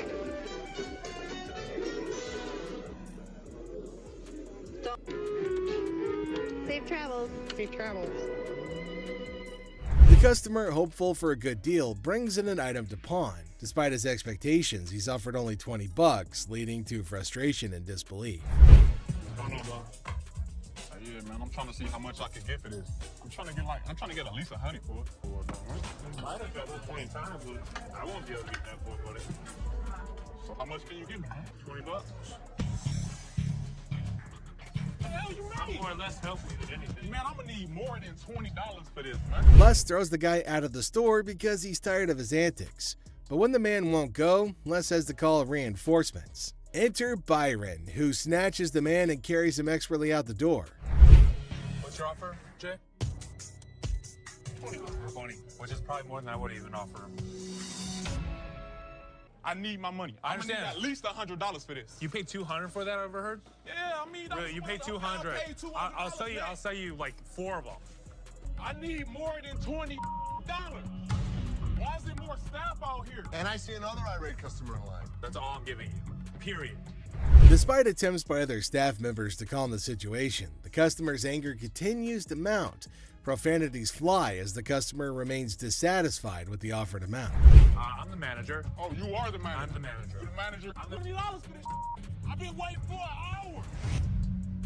Then yeah, take your out of here. How about 100? You can give me what the I'm gonna do with $20. Don't know. I need more than $20. I had to calm this situation down. Take your out of here. $20? What the I'm gonna do with $20? New manager arrives at the pawn shop, surprising the Gold family, and they introduce themselves and express their eagerness to help out. Now, despite initial confusion, the Golds agree to give them a chance and see how their first day goes. When I worked in sales at a bank, I was in charge of tailoring the products to the customers' wants. So I'd like to think that marketing is one of my strong suits. You like those? Like I said, they're durable, very inexpensive. What do you guys want to do? Did you want to purchase or put them in layaway today? Definitely. All right, I'm so excited. I got my first sale. So what do you think? I love it, but I'm not really sure how comfortable Ashley is about me coming in. You know, I'm really not worried about Ashley. Did you know about this? Good luck, Ash. Have fun, co-manager. The new manager showcases their sales skills, confident in their ability to tailor products to customers' needs. Despite their apparent enthusiasm, several family members question the comfort level and suitability for the position. He's teaching her the business. Teaching her to take over? They're not going to get more than $1,500 anywhere else. I can guarantee that. Great. Wow. The new manager and this manager insist that the deal's a good one. Tensions start to rise as the customer questions the offer. Meanwhile, the Golds observe the situation with uncertainty. A guy strolls in all casual, claiming he scored these concert mics from a crowd toss-up. Seth, in disbelief, questions the absurdity of magically finding zipped-up mics in a wild crowd. Cue the suspicious eyebrows. Keep an eye on him. Hi, how are you? I'm from American Jewelry. I have a gentleman down here who is trying to sell me some microphones. Are you missing some? Exactly, I've got them. You're gonna need to come down here. All right, thanks. Ash, call the cops. Hi, this is American Jewelry and we have stolen merchandise. Thank you. Seth gets into detective mode, calling the venue to verify if they're missing any mics. Well, turns out they are. Cue the dramatic music and the plot thickens vibes. How much were you looking for? $100 a piece if possible. How about 75 a piece? That works. Who the are these kids now? Are these his friends? So we're waiting for the police to come. Okay. They're leaving. No, man, you can't leave. The cops told us to hold you here. Why? I'm not the person that came. We're all involved in the group. That's the way it works. Until we know what's going on, that's the way it's going to be. So if you want us to have a seat till the cops get here. Suddenly, the situation's hotter than a jalapeno in July. Seth's on the phone with the cops while the shady mic holder is sweating bullets. Security's on high alert as Seth tries to play cool, but it's chaos. Cue the circus music. So Ashley's caught in the middle of a classic family feud at the pawn shop. Dad's all like, "Close the door, Ashley, we need to talk." But it's not a cozy little chat. It's more of a what the heck's going on kind of situation. Turns out there's drama about TVs and Rich, and Ashley's like, "I used to run this joint, dude." Cue the fireworks. Always pinpointing on the bad always stuff. done Can you good. stop talking over me? You don't appreciate me. You don't appreciate anything I do here. I don't understand. We're family. You treat me like I'm a piece of what the do you ever point out the good stuff I do here? I don't understand. We're family. You treat me like I'm a piece of you inside. I don't even know what to do I'm anymore. taking the store side. Ashley is laying it all out. Now she's feeling underappreciated, like she's stuck in some kind of twisted family drama sitcom. She gets irritated and eventually walks out of the room. Then I quit. I'm done. You're not done. Watch. You're not done.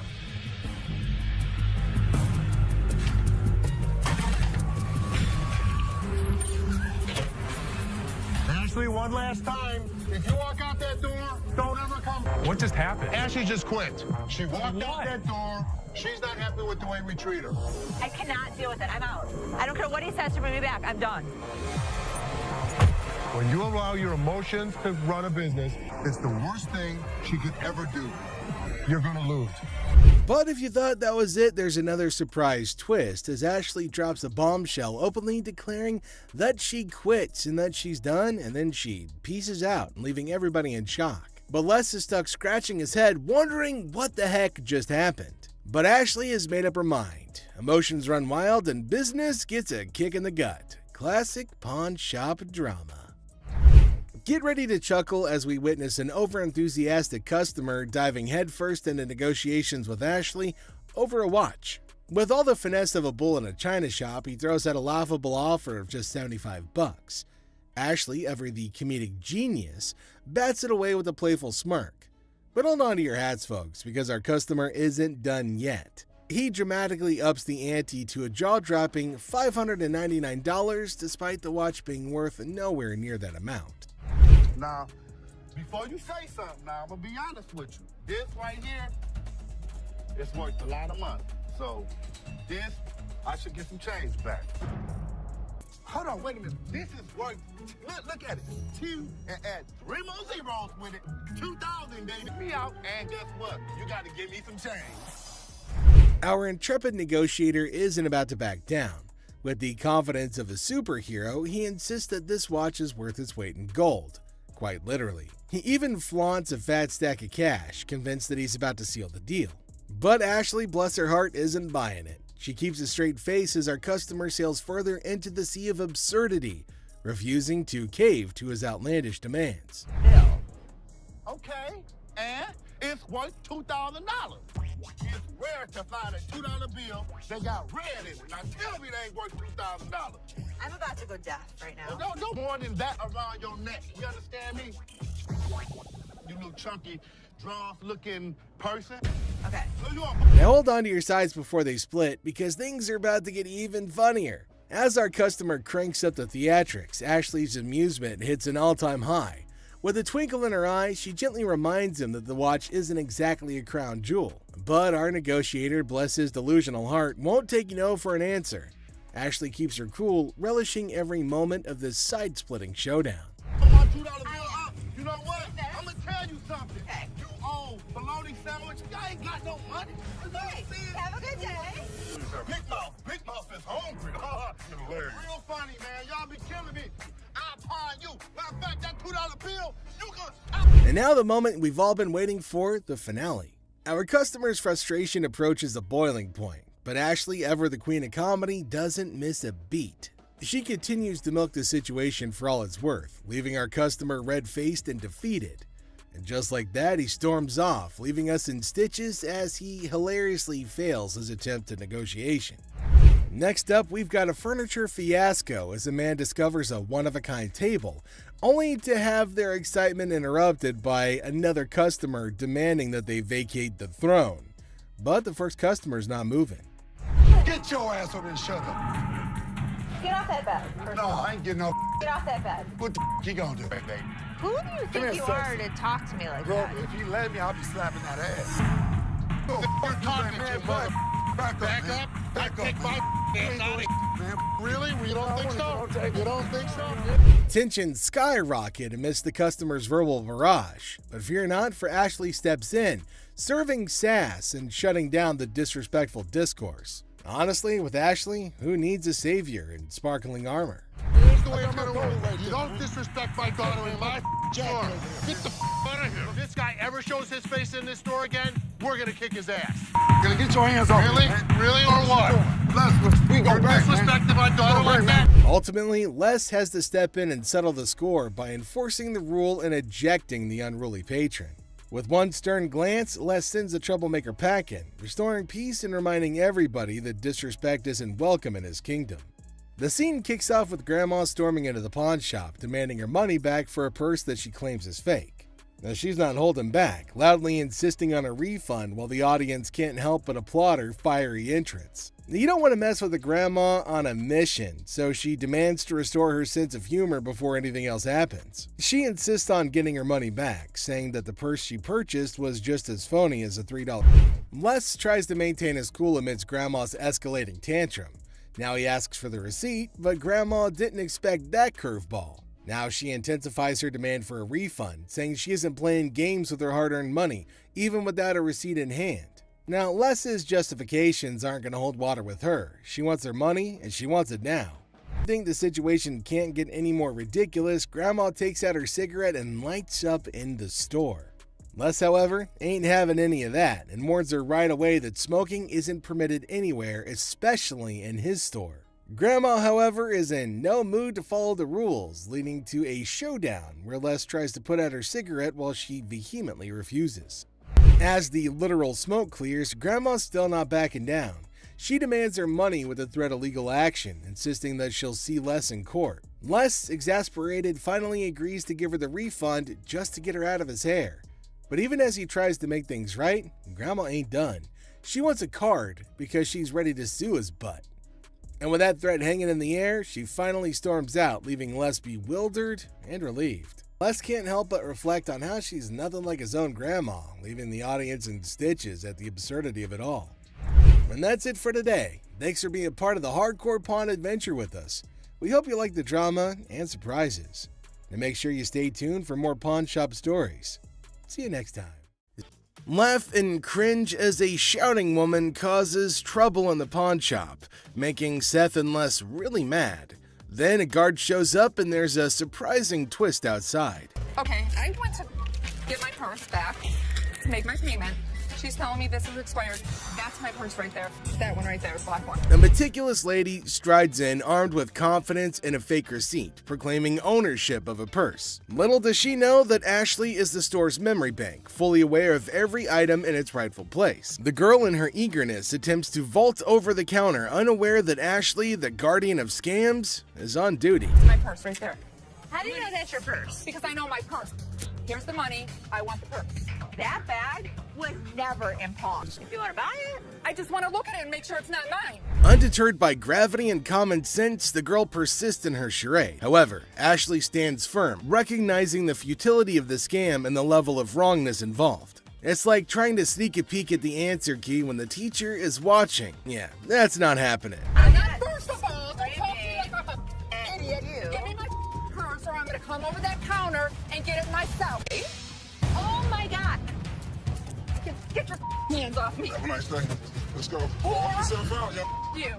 With a swift resolution to this failed escapade, the girl finds herself unceremoniously escorted out of the store. Lesson learned. Ashley's scam radar is always on, and jumping over counters won't get you far in this pawn-filled drama. Enter the family feud. Ashley drops the bomb on her brother Seth, calling him a hypocrite. But why? Well, he casually throws around $880 for a painting, while Ashley, according to her, can't even snag a deal for $30. Sibling dynamics at their finest. And as Ashley confronts Seth about the apparent double standards, she probes into the intricacies of spending $880, questioning how bad it could be. Seth, in classic sibling fashion, argues that his purchases are all about resale value, a concept he conveniently forgets when it comes to I am not going to forget the situation anytime soon. Seth better watch his back. Things heat up as Ashley demands an apology. Seth takes a nosedive into being the ultimate a-hole, apologizing for an $880 buy. Oh no. Instead, he hits her with a sorry not sorry for her supposed attitude, topping it off with a charming label. Well, let's just say that it rhymes with witch. Sibling rivalry reaches a whole new level on this show.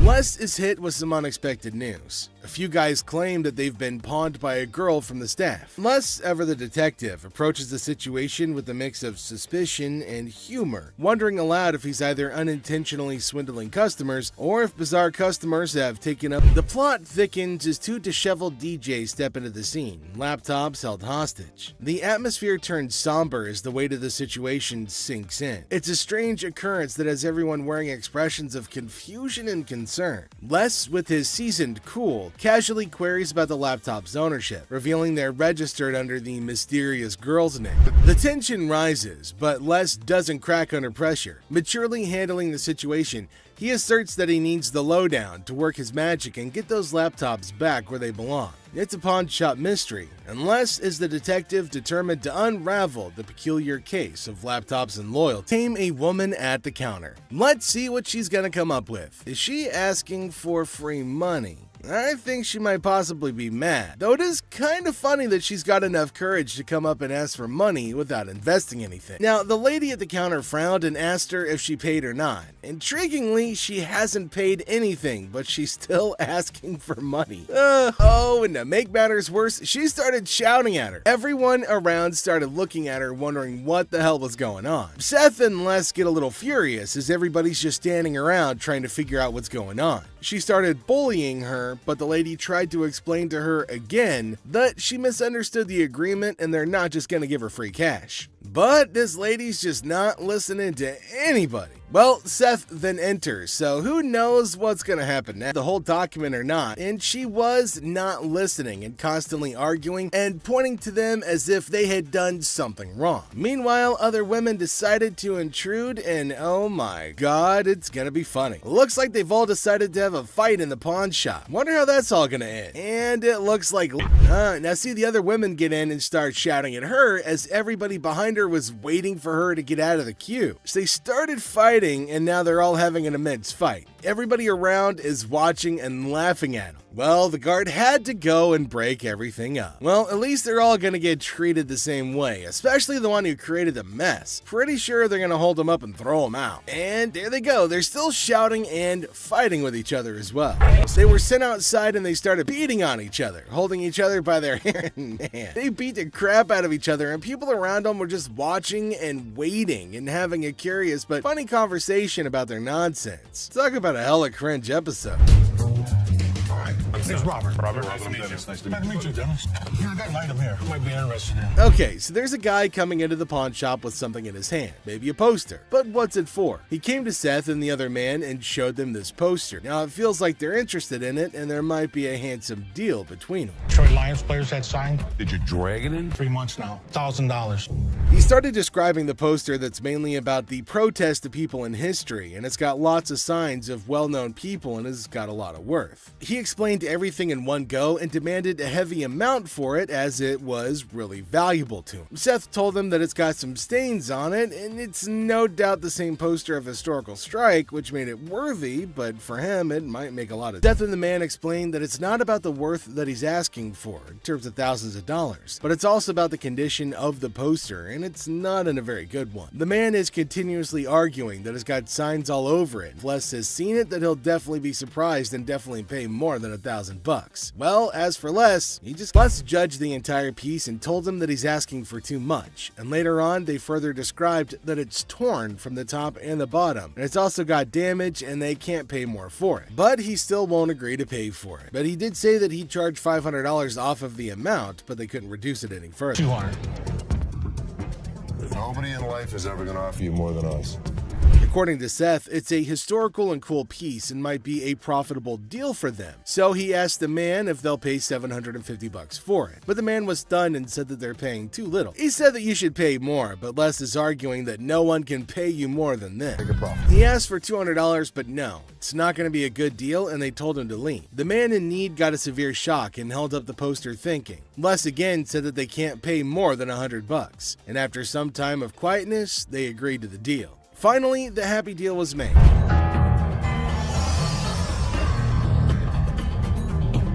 This is the guy? Right there. Here they come again. Les? Hi, how are you? I'm attorney Kyle DeQueeve. So there's a man, probably an attorney with two ladies along, coming inside towards Les at a pawn shop. Now, Les knew about it before. He asked for Les, and fortunately, he was at the counter. He asked why they had arrived at the store. She's retained me to represent her in regard to a ring. Okay. My client brought in a $10,000 ring here, and she wants to either collect the remaining money owed to her on the ring or get the ring back. She's got a receipt. Let me explain to you. This is a counterfeit ticket. He said that he came here for the ring, which they bought from these ladies for $10,000, but they didn't pay and gave them the receipt. Now, he put up the receipt and showed it to Les and accused them of cheating and stealing from the women and taking their expensive ring. But Les was cool and controlled his anger. Whoever produced this ticket didn't understand this is the amount of numbers that are here. Okay. Number 2 is state law mandates that we print the law in a 12-point font. Okay. This is much smaller. That is some bull. It may be bull, but that's the truth. I don't know how I got mixed up. There's the game-changing point. Les, after listening to him, explained that he will reveal the truth now by showing the real receipt that they had. He went and came back with real receipts that they've been giving to the customers. There, he spotted major differences. He notified him of the major changes in the receipt that he brought. The man looked rather weak and stunned in response. Printing wrong or whatever, but this is the ticket he got from here. He didn't get it from him. He didn't get it from him. So now we just liars and we just come I'm here. not saying that you are. So you trying to say my son a liar? I wish I had better news for you, but... That's bull. That's bull. The numbers don't match up. The paper stock doesn't match up. This is a fake. Now you side with them. You're not representing us. If I don't get my ring or my money from them, how you gonna get paid? The attorney turned to the women, but oh my god, they're still accusing Les of having given them the wrong receipt and asking the attorney to take the money from Les. The man, being down on himself as you can see, argued with. The man showed the evidence to the ladies and told them that they were having the wrong receipt, but they continued to argue. The ticket, how about that? No, I don't believe that the store gave you this ticket. Nah, well, I don't believe you a real attorney. We ain't got it right. This bull. Somebody better give me my money. Yeah. He's my attorney. You security. Have a nice day. Nah, you got me, bitch. Sorry, young man. The lady started harassing both of them and started using personal attacks. They were all arguing amongst themselves. Pretty crazy. The attorney went back as he can't do anything for the ladies. How are you? I'm doing okay. What can I help you with? Either trying to get a loan on it or you guys can buy it. Trying to sell it for maybe like $150. $50. Why is it $50? The certificate and everything is in there. And the bag costs actually way more than that. Well, if you can tell, it's actually stained. Okay. All through here. I'm trying to sell it for $150 or get a loan for $75 instead of the $50. Yeah, I wasn't interested in more than $50. If you know purses, then you know the. As our unsuspecting customer strolls into the kitchen at Chaos, little does she know what's cooking today. Ashley, patiently bracing herself for another round of absurdity, politely inquires about what the customer's looking to offload. The girl, blissfully unaware of the purse's actual value, confidently suggests a price that's almost a steal. It costs way more than that. Okay, but I'm not going to pay you for the amount that you think it's worth because it's stained. This is not one of the newer ones. This is not this season. I know about purses. It was torn. It was stained. It's not even the last season's bag. The thing is old. But you still willing to buy for $50 though, so if it wasn't worth it. And now the plot thickens. The lady asserts that if Ashley truly understood purses, she'd gladly accept the offered amount. However, Ashley, standing firm in her claim that the purse is torn and not worth more than $50, creates a hilarious clash of valuation difference. We even say $50. So they didn't say it wasn't worth it. Can I talk to somebody else? I don't want to talk to your pepperoni looking ass. Can I get somebody? My pepperoni looking at. Pepperoni ass? I don't even know what that means. She take a look at her own ass? Can I get somebody else to talk to? It don't even matter. I don't have to talk to you. And I don't talk to you either, so why don't you go home? Leave Can our I store. talk to somebody else? Why do I have to talk to you? Because You I'm the disrespectful. manager. I'm disrespectful and you call me a pepperoni ass? Ugly ass bitch. You. And it's time to cue the drama. Ashley throws out the bold figure of $50, and it hits the customer like a curveball she wasn't ready for. Feeling the heat, our lady teeters on the edge of diplomacy and blurts out the unforgettable line. She labels Ashley a pepperoni ass and decides that she'd rather chat with anyone but her. Talk about spicing up negotiations. 3 males walked into a pawn shop. One of the suspects stood at the door as a lookout while the other 2 suspects walked directly over to the display cases. So, like, these 3 guys roll into the pawn shop, just casually strolling in. The other 2 guys, they head straight to the fancy display cases. It's all got suspicious vibes. And then, bam! One of them whips out a sledgehammer and starts smashing the glass. Things are starting to get pretty wild. At some point, a customer from the place is seen leaving calmly while the lookout tells her to hurry up. The suspects appeared to be wearing heavy-duty gloves in order. At one moment, a person from the shop strolls out all calm, and someone's keeping an eye on her, urging her to speed up.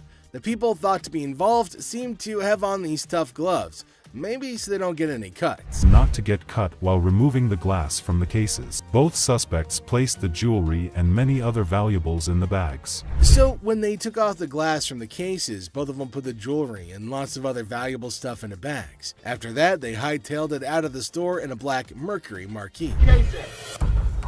Where the case at? Where is it at?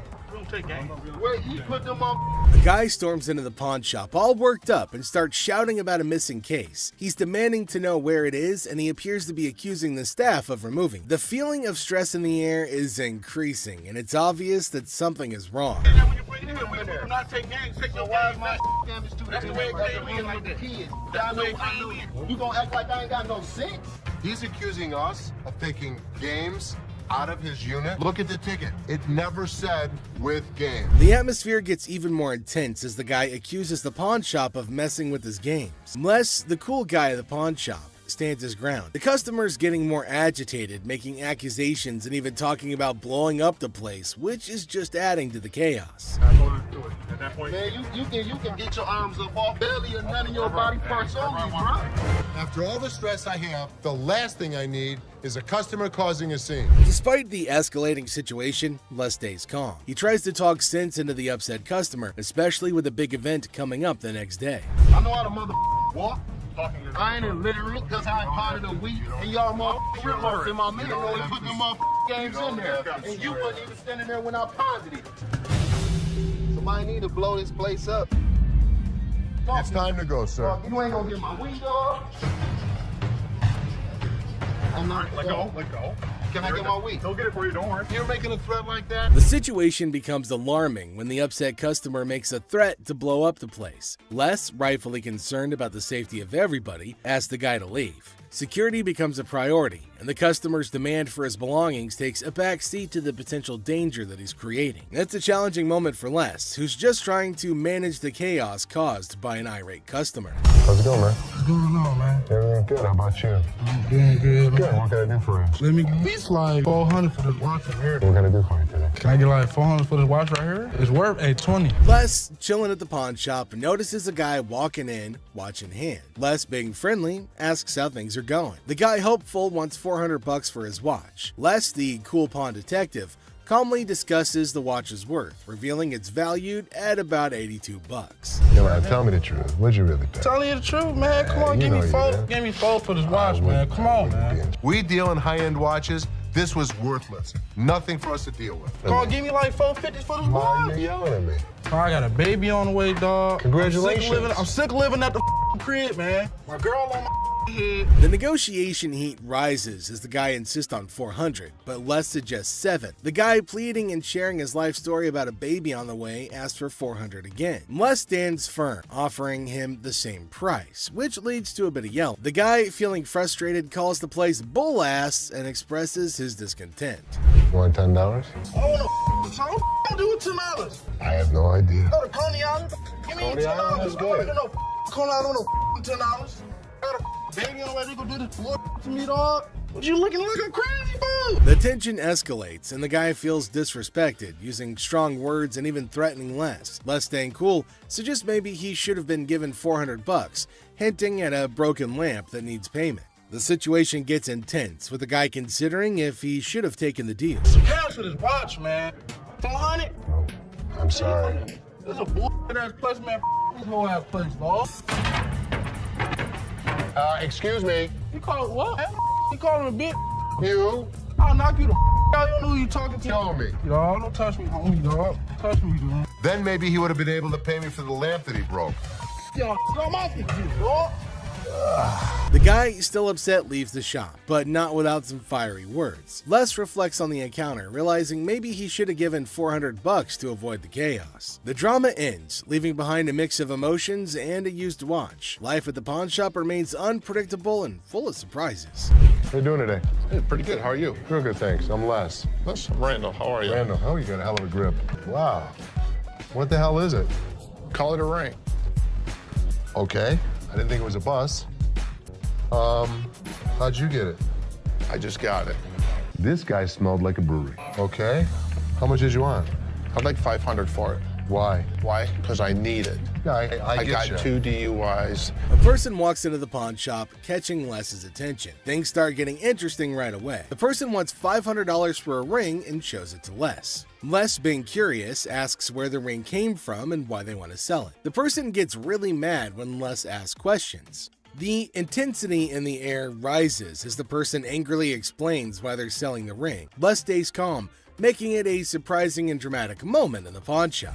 Well, if it was gold, I'd give you more than $500, but it's not real. I know it's worth $500 and you're gonna give me $500. Well, actually, this was gold, but it was brass. It had no value. I understand. You have court issues. The problem is, I need $500 for it. I'm sure you do. Man, I don't know why you need. As the conversation continues, Les drops a bombshell. He tells the person that if the ring were real gold, he'd offer a whopping $2,500. Feeling a glimmer of hope, the customer suggests, just give me the $2,500 then. Expectantly awaiting a positive response, Les, with a touch of humor, reveals the harsh reality. He explains that the ring is fake, not even worth $500, and he won't pay that much for a counterfeit ring. You gotta give me something for it. I can't give it to you. I'm sorry. Give it to me anyway. Man, you can give me something for it. No. You give me something just don't for feed it. on the glass. This guy was drunk. You give me that ring back. Give me that. It's the. I ain't going nowhere. Man, get away from me. Get out of here! I go You man? In the midst of the ring discussion, a security guard quietly enters, taking a position behind the customer. The customer, desperate, pleads with Les to give him something for the ring, but Les, staying true to his detective skills, rejects the plea emphasizing the ring's fake nature. Les, sensing trouble, comments that the customer seems drunk, adding another unexpected twist to the escalating situation. As the rejection sinks in, the customer, unable to contain his frustration, sits on the floor declaring that he won't leave. The tension peaks as he becomes increasingly aggressive. The guard steps into action, forcefully dragging the defiant customer out of the store. But despite being escorted out, the customer continues to yell and make a scene. Oh boy. I see you sweating. Yeah. Must be hot outside. No, I was doing karate outside. You're doing karate? And judo. I'm Bruce Lee's sister. Really? Yeah. As the door jingles, a woman strolls into the pawn shop rocking winter clothes in the summer heat. Now she's chatting with Les, teasing him about the sweltering weather. She even claims to be a martial arts pro, throwing around Bruce Lee's name. The banter kicks off with a request for a karate move demonstration. She said she was Bruce Lee's sister. So what you got? The atmosphere takes an unexpected turn when the woman unveils a unique item, a mysterious fox mink. Les, unfamiliar with such creatures, engages in a lighthearted conversation to understand more about this fox mink. The woman, with a hint of mystery, reveals her intention to sell it. A mink fox? I don't know. I'm not into animals. I've heard of fox. I've heard of mink. So fox mink. Did you want to pause? As the conversation unfolds, Les dives into the details of the fox mink, trying to grasp its worth. The woman shares anecdotes about the origins of the item, painting a vivid picture of its history. Les, playing the role of the detective, subtly negotiates and gathers information to figure out the best deal. Sell it. How much did you want for it? $50,000. The encounter concluded with the woman deciding to part ways with her fox mink. Les, using his seasoned charm, finalizes the deal. The quirky tale of the winter-dressed woman and her unique pawned item adds an unexpected twist to the usual pawn shop routine, leaving both parties with a memorable experience. Woman comes in to sell me a high-end bottle of liquor. Ma'am, I'm Is that what you're saying? You have no respect.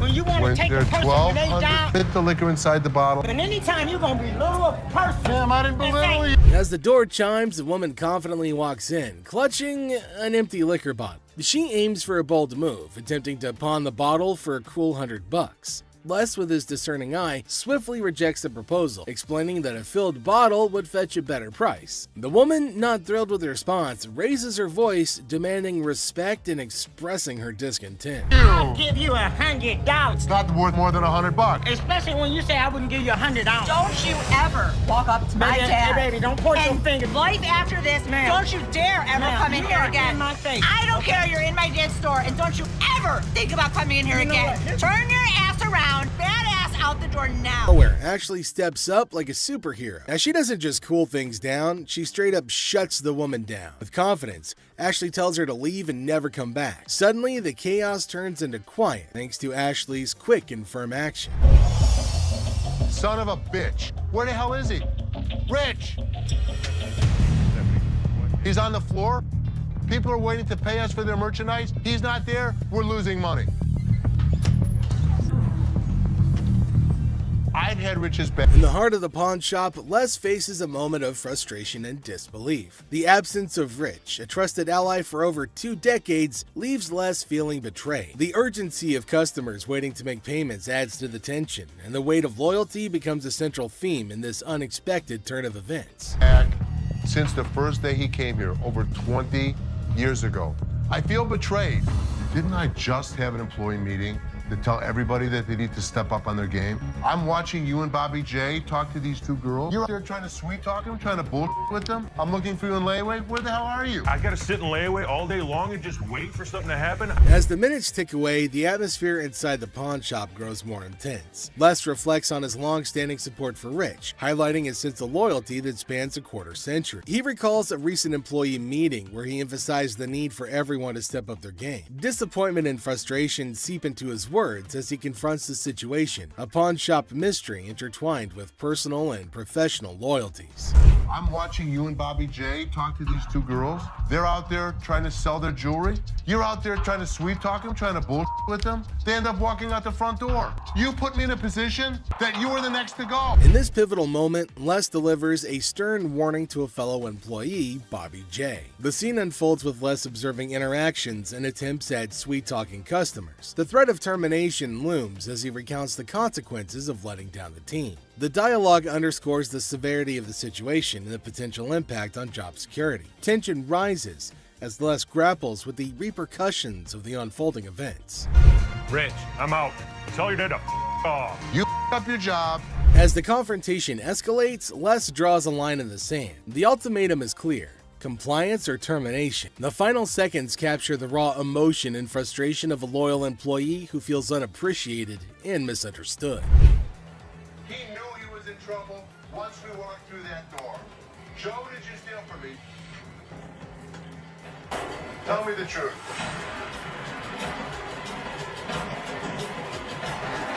Inside the pawn shop, a sense of trouble looms as the head of security, Joe, faces a difficult moment. The air is heavy with anticipation as accusations are laid out. In a tense exchange, the truth emerges when Joe admits to stealing. The weight of the admission sets the stage for the unraveling of a trusted employee's actions. The detectives call in uniformed officers to put the cuffs on. And then he reaches into his pocket and pulls out an assortment of jewelry worth over $7,000. As the admission hangs in the air, the situation takes an unexpected turn. Detectives call in uniformed officers to apprehend Joe. A place built on trust is now shaken to its core as the true extent of the betrayal unfolds. You go this way. This is my loyal employee, my head of security, guy that trusts me. The arrest unfolds and reality sinks in for the pawn shop owner. The disbelief is evident as a devoted employee, the head of security for the previous 3 years, is carried away in handcuffs. The emotional weight of the betrayal is clear in the owner's voice, which expresses the anguish of putting trust in someone who later proved dishonest. If he was, he could be anyone.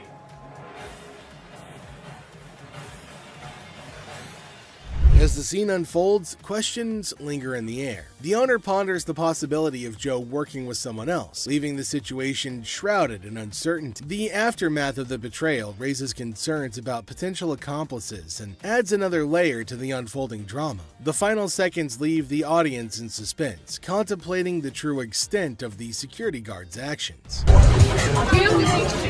Are you her customer or mine? I'm talking to you. Come on. This lady got so irate because she wanted to be next in line. She wanted to be first. She felt that she was the most important out of every customer. You're next in line, so let me be right with you. Okay, well, come on. It doesn't matter. What the are you? You're not the police. I can talk to whoever I want to talk to. What are you going to do? You offer it now. In the opening scene, Ashley is at the counter with a lengthy line of customers. A sudden disruption occurs when a black woman attempts to cut in front of everybody else. Ashley confronts her, asking, "What are you doing?" The woman becomes upset, but Ashley firmly asserts, "You can't do that stuff here." Goodbye. Come back here. Let's talk right now. Take the receipt. What would you like to do with it, ma'am? I want to pay. Well, you have to go to those windows. No. I come to this line any other time. Not at this window. Okay, well, I'm not going to stand in the line. In the wrong line. Get in the other line. And I'm not going to get in another line. I'm going to walk straight up to the damn window. We won't take you. The woman continued standing in line at the counter. Les approached her, inquiring about the situation. She explained that she wanted to pay, but refused to move to the next window. Les informed her that in the pawn shop, crossing others in line isn't allowed, emphasizing the importance of waiting your turn. Care of you. Well, y'all just only come. See this lady here? All the other customers. Okay, and I always come to this line. I'm sorry. You have to stand in the other line. Okay, well, I'll be back before y'all close. You can do whatever you want in this line. She can't. Can't wait your turn. We'll be back later. Following the interaction, the woman eventually complied and moved to another window. Les, taking action, instructed the workers at that window not to accept their payment. He firmly directed the woman to wait in line like the other customers, reinforcing the shop's policy on fair and orderly transactions. Thank you, sir. We appreciate it. Thank you. Thank you. Thank you. Yeah, jackass. Take your Bitch. Take Yeah, that's you. and get it. You. Yeah, make me. We don't, Sir, we don't want please. this. You can take this stuff. Sir, And sir, put it where the listen. sun don't shine. Listen. I don't know what the problem was. As the interaction begins, the customer expresses gratitude, but the tone takes an unexpected turn. Tensions rise as the customer's language becomes confrontational. The shopkeeper, addressing the situation calmly, refuses to tolerate mistreatment. The dynamics shift from appreciation to conflict, showcasing the challenges of customer service in a brief yet intense moment. Came in here, tried to spend my money is what I did. That's what I did. Okay. And come instead of trying to come in here, I'm not even talking to you. I need a liver transplant. Why? Seriously? They didn't even look at these cards. Sour Patch Kids. The narrative unfolds with the arrival of another customer, visibly intoxicated. The shopkeeper navigates the encounter with a mix of tolerance and assertiveness. The customer attempts to engage in banter, revealing signs of alcohol influence. The shopkeeper, unswayed, maintains composure and subtly addresses the situation, highlighting the challenges of dealing with individuals under the influence. I'm not even out here so I get this $30. Not bang on my... Wow, 50 for that. Jeff, take him out, please. This better not put it in your car.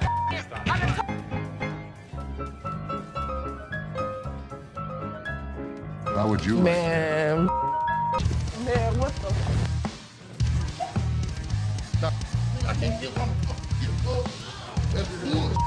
In this segment, a discussion ensues about cards and a potential liver transplant. The shopkeeper encounters a situation where the customer's intentions are unclear. Misunderstandings arise, and the shopkeeper skillfully navigates the conversation. The dialogue touches on humorous elements while portraying the complexity of communication in a retail setting. I might not make it in this. What, is it, ma'am? Is it? I don't know. You tell me. Man, come on, you the dude with the ponytail? The wife's racking my nuts on the telephone constantly. Just tie 2 earrings in your ears. Does it matter? Just take it off, put it with mine a little bit, let it get a little bit more weight to it, and go ahead and give me my money. Does that make sense? Right this way. You can't come back. Damn this! Go out my way now! One of y'all touch me! I'll break this. I'm more than happy to go to the ends of the earth for you. When you come in like an ass, you be walked out like an ass. The scene takes a surprising turn as the atmosphere shifts. The shopkeeper reassures the customers that, despite challenges, the store is dedicated to going the extra mile for them. The encounter, starting with tension, concludes with an assurance of excellent service. This final part encapsulates the roller coaster of emotions within a brief time frame, showcasing the highs and lows of customer interactions. You need some help today? Man, how you doing, brother? What's the deal on this TV here? This TV right here is $400. $400? Yeah. I was in here 2 weeks ago, sold you this mother for $90. Now you gonna ask me $400 for it, man? In the electronics section of the store, a customer named Robert engages in a conversation about a TV with the store employee. The casual tone sets the stage for what seems like a routine interaction. The customer questions the TV's price, sparking a humorous recount of a previous encounter where he claims to have purchased the same TV for a lower price. Are you kidding me? So you're making a $310 profit off me? Bull, man. Can I help you? Who are you, man? I come in here 2 weeks ago, just like I told this Gentlemen. do something with your hair, man. And then y'all gonna sell it for $400? You gonna make that much profit off me? As the dialogue unfolds, the customer expresses dissatisfaction with the marked up price, claiming the store will profit significantly from his purchase. A manager steps in, attempting to resolve the situation. Tensions rise as the customer questions the legitimacy of the price hike and demands a resolution, emphasizing the financial disparity between his purchase and the intended selling price. Brother, Where's your receipt? can you not understand English, my brother? No, I can't, my brother. I don't believe that he wants a TV for nothing. I'll just take the TV, man. Right out this door right Sure you here, will. and I'll be gone. I would like to see you trust out here so fast. Crossed out by who? Who are you? Les asserts his role, introducing himself and trying to understand the customer's concerns. The customer, however, remains skeptical, challenging the legitimacy of the store's actions. The language barrier becomes a point of contention as the customer questions whether the manager understands English. The atmosphere becomes charged with frustration and confusion. 2 green miles. You're talking luck, and they're not going to be happy. Look here, I ain't going out the door, man. Y'all ain't gonna put me on no door, man. I ain't gonna know. The customer threatens to take the TV and leave without making a purchase. The manager issues a stern warning, asserting that any attempt to take the TV without completing the transaction will result in immediate removal from the store. The confrontation takes an assertive turn, with both parties standing their ground. Once I get this TV,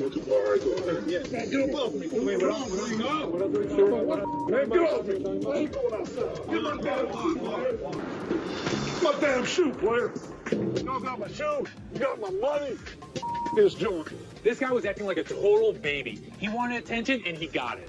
Despite the warnings, the customer decides to leave the store, expressing discontent with the entire experience. He accuses the store of mistreatment and vows never to return.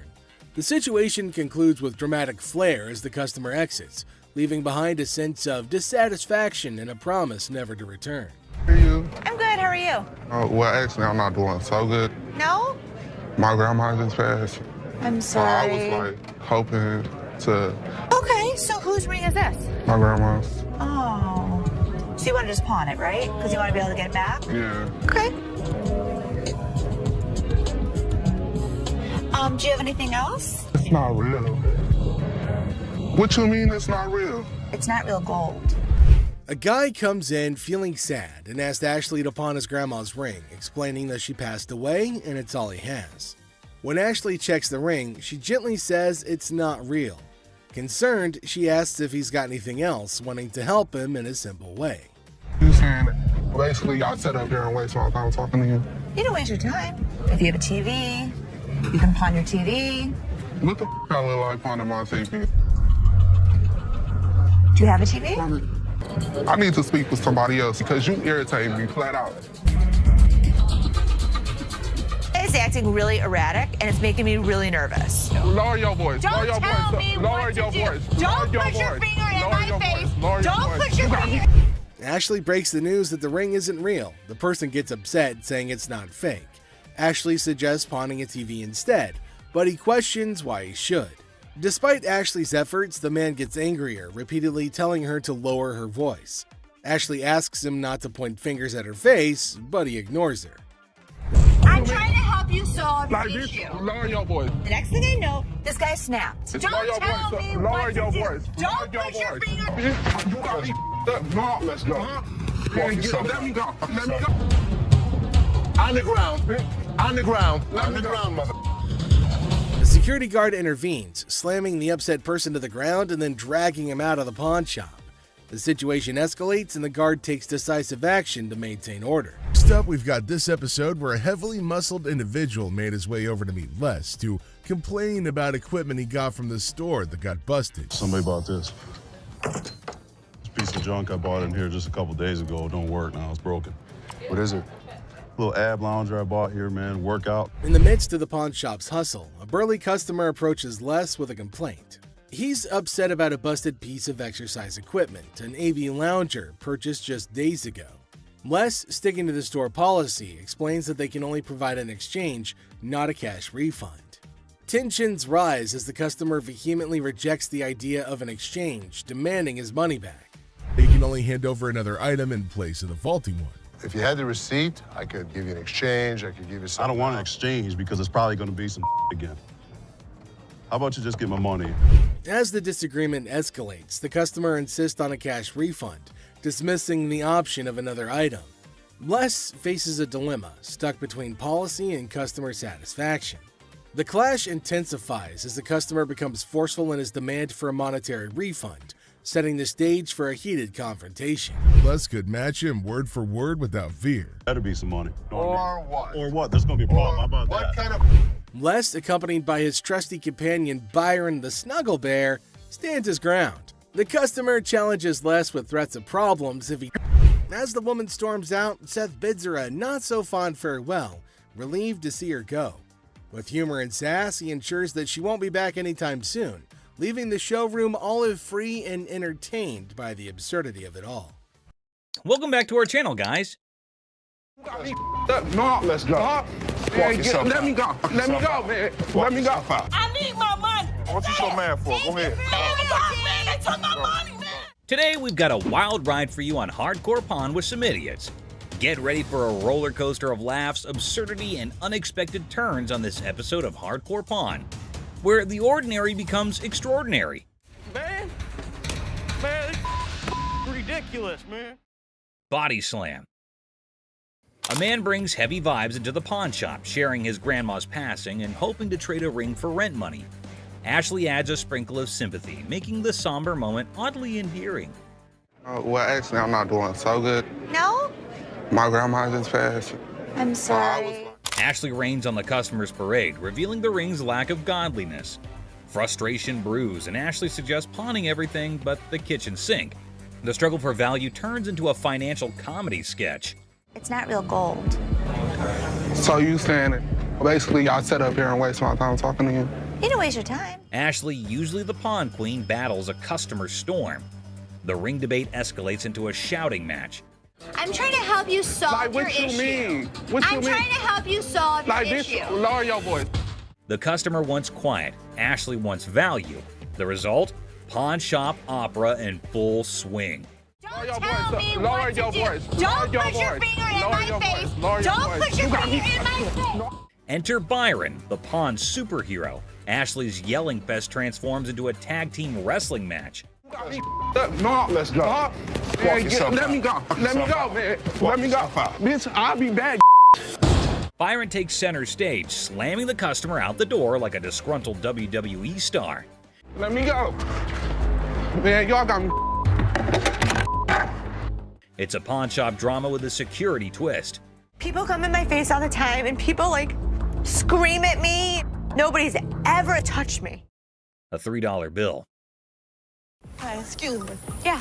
Hi, I'm looking for a watch, maybe about $100. I got $100 to spend. Well, look at this drama unfolding in our favorite pawn shop. A woman struts in like she owns the place. The owner, trying to impress her, showcases some bling, and she's all ears. It's like a weird dance of possessions. That's really pretty. It's really Looks pretty. good on you. That was 100. 100? I'll take it. Okay. Things are heating up. The woman, feeling all high and mighty, wants the pricey watch. Negotiations are on, and after some back and forth, she says yes. Cash time, right? Wrong. Now we add tax on that. It's gonna be 106. All right. Here. Hold up, the plot twist is here. She pulls out a gift card worth $100 and thinks she's the queen of the pawn palace. The owner's face? Priceless. She's like, lady, are you serious? These are not our gift cards. What would you call it? It These says are preferred customer. No, snap. The owner ain't buying it. He accuses the gift card of being faker than a $3 bill. Trauma alert. The woman's in denial, insisting it's legit. This is better than a soap opera. Lie $100 on it. That is not our gift card. And now, ladies and gentlemen, we've got a full-blown showdown. The owner versus the woman. It's like a bad reality show. She's trying to swipe that card. He's not having it. Cue the verbal fireworks. Okay, I'm not about to lose, Hold on, all one right? second. Let me explain this I'm to her. not about to lose. I want the watch. Turn around and swipe. The tension is thick, and so is the irony. The woman's yelling, the owner's smirking. It's like a comedy sketch gone wrong. This fight is going in circles, and I'm here for it. You the ugliest two sisters I've ever seen in my life. Finally, someone with common sense. The owner kicks her out like he's escorting a misbehaving guest from a party. She's asking for directions like she's lost. Well, she kind of is, lost in her own questionable choices. No, I'm gonna get my money. Hey, Byron, show her where the money's at. My money. He's gonna show you where the money's at. As she's thrown out, she's hollering about fraud and wanting her money back. Lady, you tried to pull a fast one, and now you're left with nothing but echoes of your failed scam. Better luck next time, or not. Go ahead. Man, they took my money, man. Somebody want $100? Penguin generator guest. Well, folks, here we're witnessing a bizarre episode at the local electrical supply store. A guy waltzed in reassembling a penguin on a skateboard, rocking mismatched socks and a Hawaiian shirt that screams lost bet. The shopkeeper's expression? Priceless, my friends. Generators are simple to use, my man. It doesn't run out of electricity or nothing, though, does it? Hold on to your hats. Our penguin skater is on a mission for a generator because his house is in the dark. And get this. You want to generate electricity, yeah. Right? That's what a generator does. So all you do, open up the gas can. He needs power for his rare rubber ducks. The shopkeeper, baffled as if an alien just offered him moon rocks, points to the generators. But wait, our penguin is more lost than a fish in a chess game. Round 2 of generator education, anyone? Could I take it to my house and see if it'll work? What? Like, go to my house. We don't allow you to try it out at home. After a reluctant re-explanation, our penguin's eyes light up as if witnessing a magic trick or realizing he only has $500. It says 900, but I don't have 900. What do you have? I only got like 5. 500? Yeah. Negotiation time, folks. It's like a Shakespearean drama with more dramatic moves than a game of charades at a circus. This is ridiculous, dude. I mean, I'm overpaying for it. I only got 5. You ain't gonna help me? If you want to buy this, I'd be more than happy to sell it to you. Just when you think a deal is in the works, our penguin suggests a home trial. Will the generator vibe with his living room? Shopkeeper's not having it, thinking he's in a reality TV prank. You want to buy it or not? I want to borrow it at least. Borrow it? What the f work? Give me $700. You can borrow it indefinitely. Cue the chaos. Security guards swoop in, dragging our penguin out like a grumpy rock star exiting the stage. Oh, you want to bet? Excuse me. Have a good day, sir. Hell no. No. No. Have a good day, sir. No. And there he goes, leaving the bewildered shopkeeper questioning the sanity of humanity. Who knew buying a generator could be this wild? Man, and I ain't never coming back to this ass store. Promise? Hell yeah, I promise. You Thank promise? you. Gun desk. Today at the pawn shop, a lady brought in a mysterious desk that moonlights as a gun desk. A desk with a concealed firearm. She's clueless about its value, but is selling it like a quirky antiquity. If danger strikes, just push the button and file your stress away. Where in the world did you get this? I got it in an estate sale. I was just looking for a nice little desk to put a guest book on. Apparently, the lady got this gun desk from an estate sale, thinking it was just a cute desk for a guest book. The seller's reaction? He's seen hidden guns in everything. Swords, canes, cameras, but a gun-disguised desk? It's like 007's DIY project gone wrong. You're really not going to stop anybody if you shoot them in the thigh with a small 22 like that. Well, it's not even a regular 22. It's a 22 short or something, it looks like. The pawnshop seller, baffled by the antique gun desk, insists on a buddy inspection to verify its age. The buyer, eager for the coolest desk ever, is like, where's the gun though? Antique furniture shopping meets gun control comedy. This thing is a gun. You press there's the trigger. That falls down, hits the hammer. The bullet flies out this way. The second seller is utterly perplexed by the gun desk, questioning its practicality. He's pondering who would buy a tiny desk with a hidden firearm. Meanwhile, the buyer's probably thinking, well, it's the perfect desk for a high-stakes game of hide-and-seek.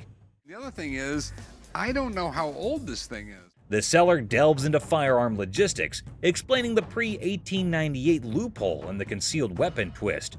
Meanwhile, the buyer's probably regretting not majoring in antique desk forensics. Okay, it's one to have a gun, but now you have a concealed weapon because it's a hidden gun. Have you had it apart? Yes. The seller navigates the murky waters of antique gun regulations. The buyer, eager for a legal loophole, contemplates turning the gun desk into a non-threatening relic. Antique fire drama at its finest.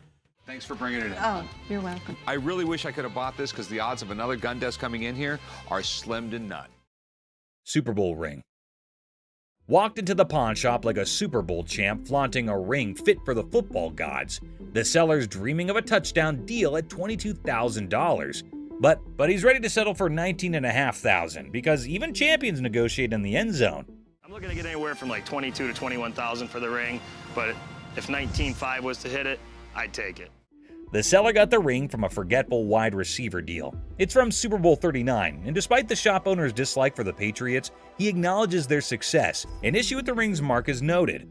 If this Super Bowl ring is the real McCoy, it's worth tens of thousands of dollars.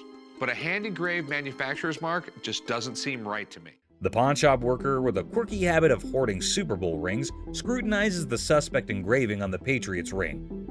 The seller's mid-20s price tag meets skepticism as the shop owner delays, realizing this ring's authenticity quest might need more detective work than expected.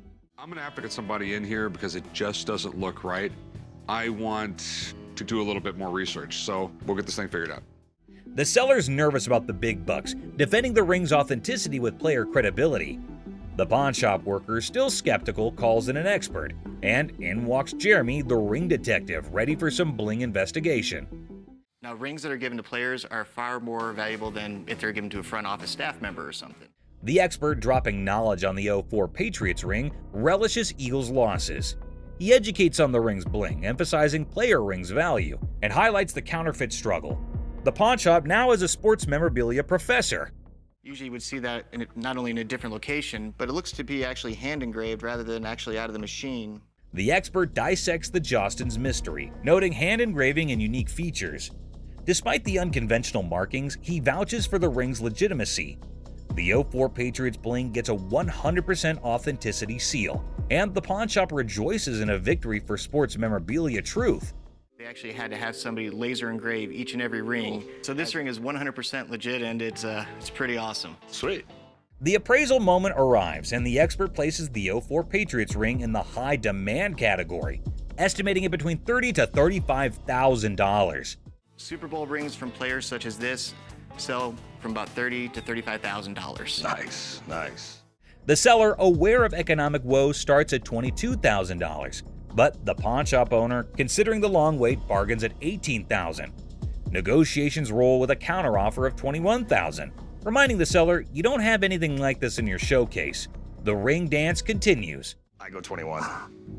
You don't have anything like this in your showcases. I know you have a Patriots ring, but you don't have that Patriots ring. After intense haggling, the 04 Patriots ring lands in the pawn shop owner's possession for $20,000 cash.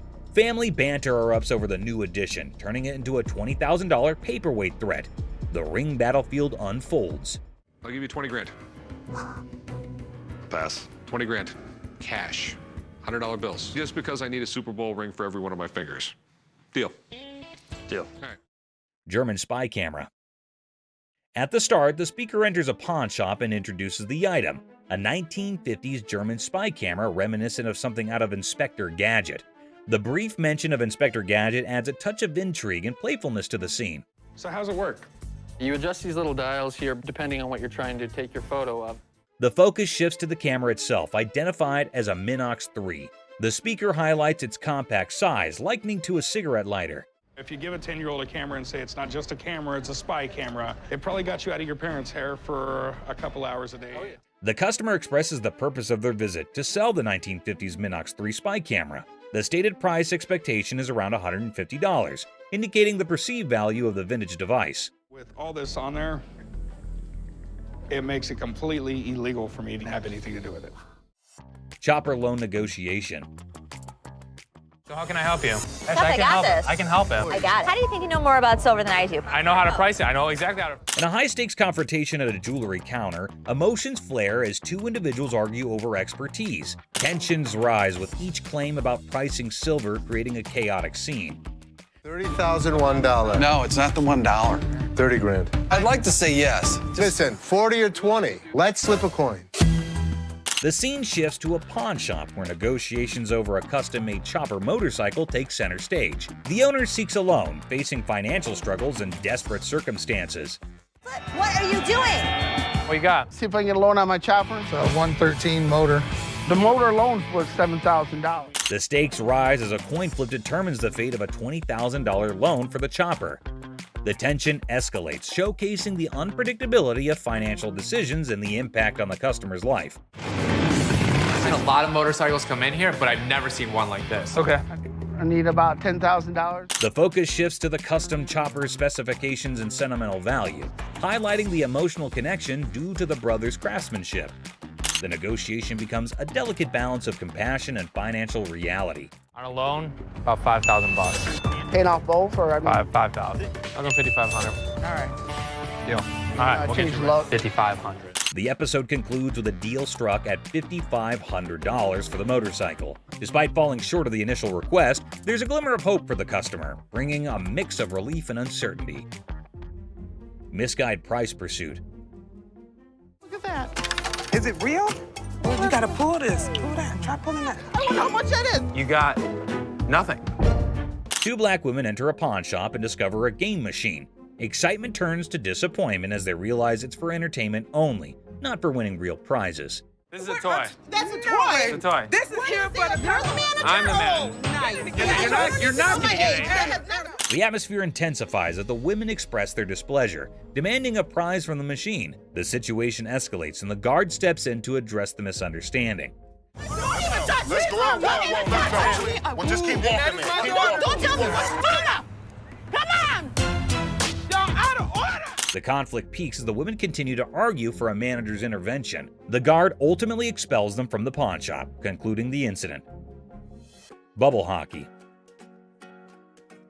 Bubble hockey. Detroit Classic. I'm thinking $2,500. How much did you pay for it 10 years ago? $3,500.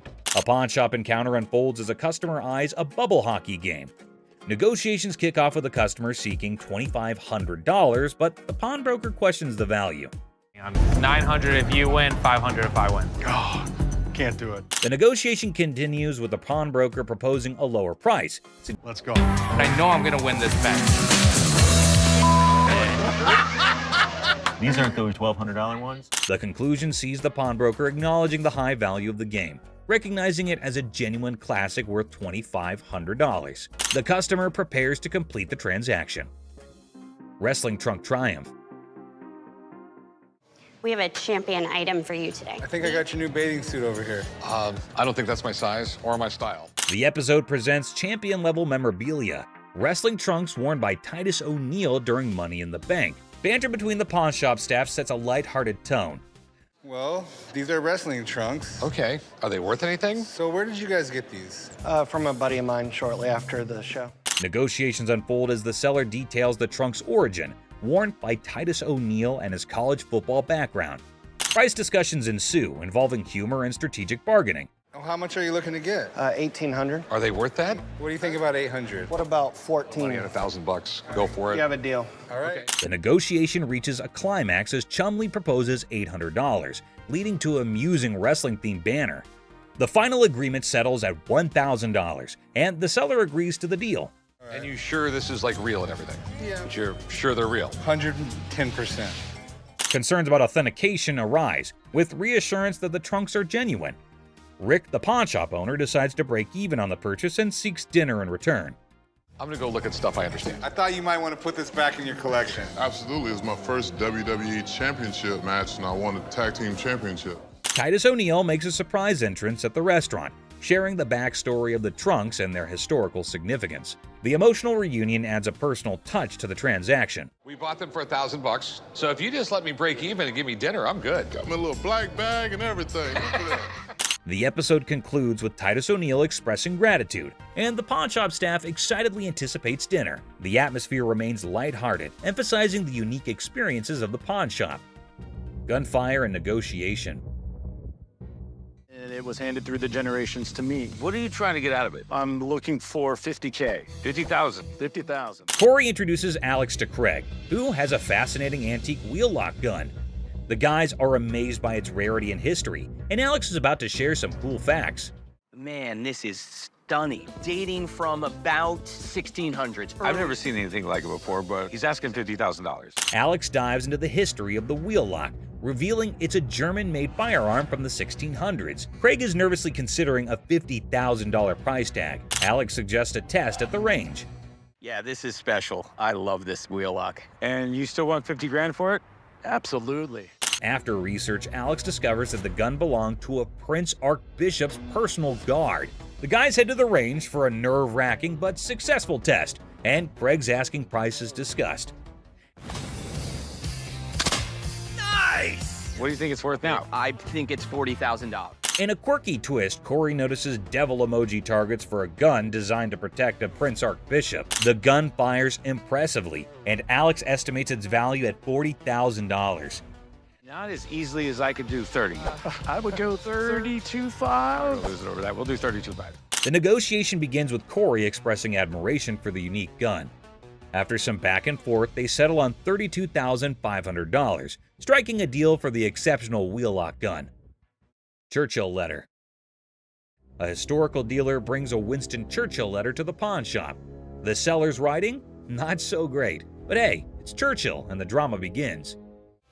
I have a Winston S. Churchill typed letter signed. Okay. A quirky twist. Churchill wrote to a food writer about a paperweight from Benjamin Disraeli. The pawn shop team dives into the historical circus, paperweights and all.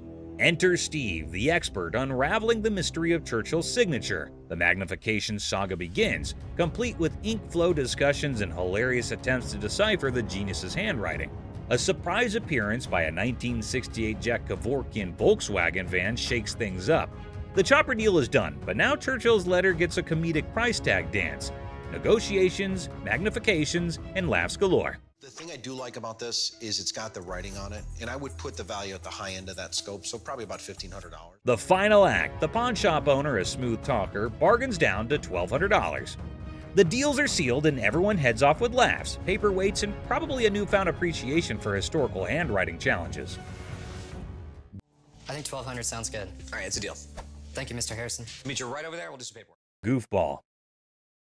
Our tale kicks off with a grinning goofball strutting into a watch shop, exuding joy like he just hit the jackpot. His guest snagged the ultimate timepiece. The shop's proprietor, eyes sparkling with mischief, unveils a watch that could outshine Big Ben. Our hero, wide-eyed like a kid in a candy store, marvels, "Wow," treating it like a time-traveling marvel. But oh snap, it's tagged at a hefty $75. Cold, hard cash, not Monopoly money. Undeterred, our bold hero eyeballs another watch, a jaw-dropping $599. His face? Priceless shock. Unfazed, he blurts, "Yes, I want it!" Then comes the knee slapper. He pulls out a crumbled $2 bill. The shopkeeper holds back laughter, educates him. "That's $2,000, sir." It's a $2 bill. Okay, and it's worth $2,000. You can practically see the gears in the guy's noggin spinning, desperately seeking a way out. "Anyone up for a cash exchange?" he suggests, madness twinkling in his eyes. The shopkeeper, smelling trouble, hesitates, perhaps a financial genius or a victim of too many cartoons. In a wild finale, our hero, with a mischievous grin, hurls absurd insults like, "You're chunky with a giraffe-like neck." The bewildered shopkeeper calls in the guard. Enter the guard, booting out the funny guy, leaving the shop in stitches. Have a good day. Big Mouth is hungry. Unexpected drama. Strap in for a wild pawn shop ride. A lady steals the spotlight, but surprise, Mr. Sneaky tiptoes in for a bear hug, sparking unexpected drama. Gasps echo as the leading lady jumps, but it's just a playful fella. Great day in American jewelry. Laughter erupts. Who knew a pawn shop could be a comedy club? In this 6-second snippet, the pawn shop transforms into a stage for unexpected antics, surprising and delighting in this unlikely comedy setting.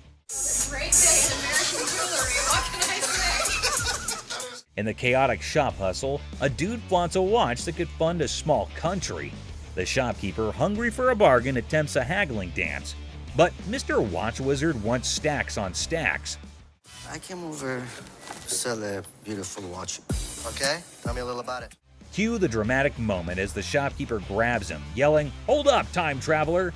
Suspense builds as they investigate. Is it legit or a fancy imposter? Get ready for the ticking truth. So can you come back in about an hour? No problem. Perfect. I'll see you in about an hour.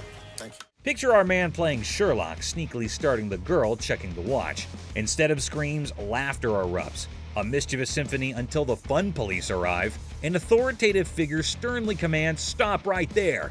Giggles turn into awkward coughs. Lesson learned. Messing with the timepiece police is no joke. They keep the watch world in check. Somebody had it open. You can see how screwed up they made those screws. Someone did have it open? You can see. Business clash. A dramatic drama unfolds as Mark, introducing himself, seeks business from the owner.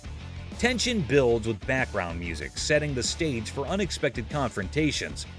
Clearwater, Florida, but I have family up here in Northville, and we're starting a towing company, recovery, impounding. Mark pitches his towing business, convinced it's a better venture. The owner, unimpressed, rejects the offer, leading to a clash of perspectives and business philosophies. Well, things happen. We don't have that problem because we have fences around the building. The owner dismisses Mark's proposal, asserting control over his domain. Well, I'm going to give you some paperwork to sign. I wouldn't sign anything because I don't need your services. The comedy irony emerges as Mark persists, unaware of the futility of his attempts to sway the determined owner. The owner bluntly shuts down Mark's pitch, labeling it a shakedown. Listen. No, you listen. You are not coming into my business and trying to shake me down. The dialogue becomes increasingly heated, with the owner refusing to entertain the supposed business opportunity. What would you call it? I call it a business opportunity. I'm not interested. Mark's exit is met with firm warnings from the owner. The situation ends humorously with a comment on Mark's nice car, injecting a light note after intense confrontations. I'll be back. If I were you, I wouldn't come back. Whatever.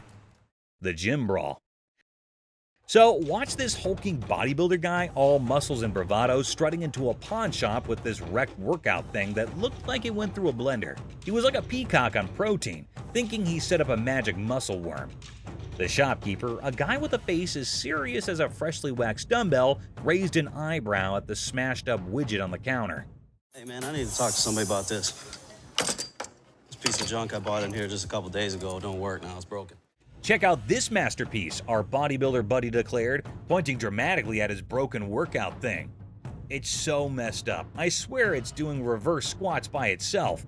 The shopkeeper is squinting at the wreckage, deadpan. Reverse squats, huh? Must be the newest gym craze. This thing obviously couldn't handle what I was doing on it, so 2 days later it don't even work, so. But our muscle hero was not giving up. Leaning over the counter, he claimed, "I want my money back." How about you just get my money, and then we won't have any more problems with this, but I need my money back. This thing's more of a comedy show than a workout. The shopkeeper, trying not to crack a smile, said, "Well, it's a one-of-a-kind piece, guaranteed to break the ice at any gym." Or what? Or what? There's gonna be a problem. How about what that? Kind of problem is there gonna be? Oh no, that's like a WWE scene. Our bodybuilder flexed his words and shoved the shopkeeper. "Give me my money or I'll turn you into a cardio machine for a month." And just like that, the pawn shop turned into a wrestling ring. Don't touch.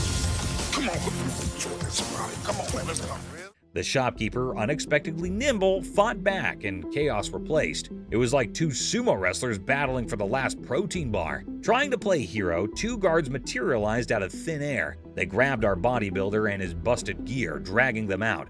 We got you. Bring a few more. All we need is bring all y'all out. Our muscle dude flailed around, still demanding his refund like a sad, deflated balloon. The pawn shop went back to normal. That's it, my man. Bring a few more. There's your machine, buddy. The art of negotiation. So let's see this guy walking into a pawn shop, allowing him to be the next big art dealer with a painting put away under his arm. You can virtually see dollar signs in his eyes as he dreams of making a fortune. Now comes the big moment. Confident guy bravely says, "I want $3,000 for this masterpiece." Confident guy, looking a bit less sure of himself, decides to pull a classic move, pretending to discuss it with his imaginary art expert friend. Maybe it's an unnoticeable chum with an art degree. Seat showdown comedy. In a strange pawn shop turned into an airplane seat sale, things got wild when a gutsy and unusual woman decided to turn the whole event into a comedy show. Picture her like a sneaky cat strolling over to a chair and ignoring the "don't sit" sign as if it were garbage. It was as if your rebellious grandma suddenly took center stage, tossing caution and posters to the wind.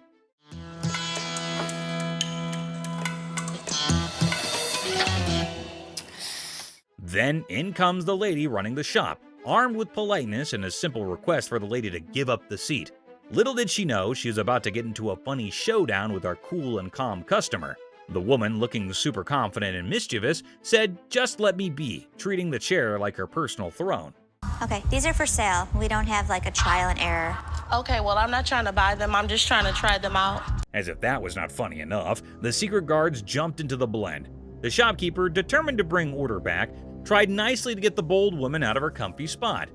But our fearless main character was not having it, bravely declaring, "You cannot make me move."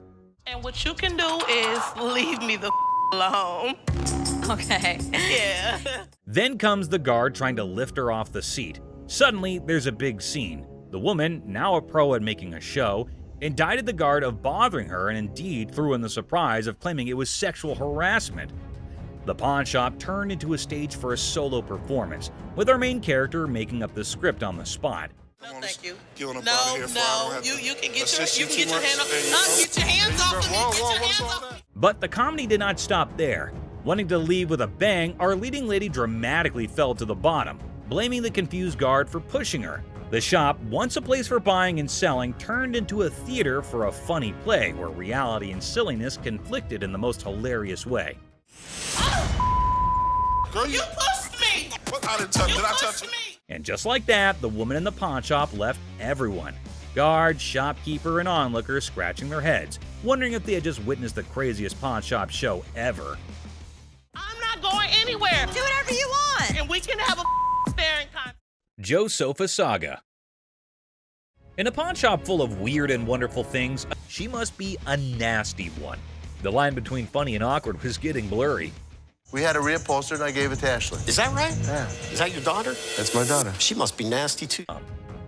Yes, sir. I'm going someplace else. That's the dirty D right there, baby. Comic pawn shop confrontation.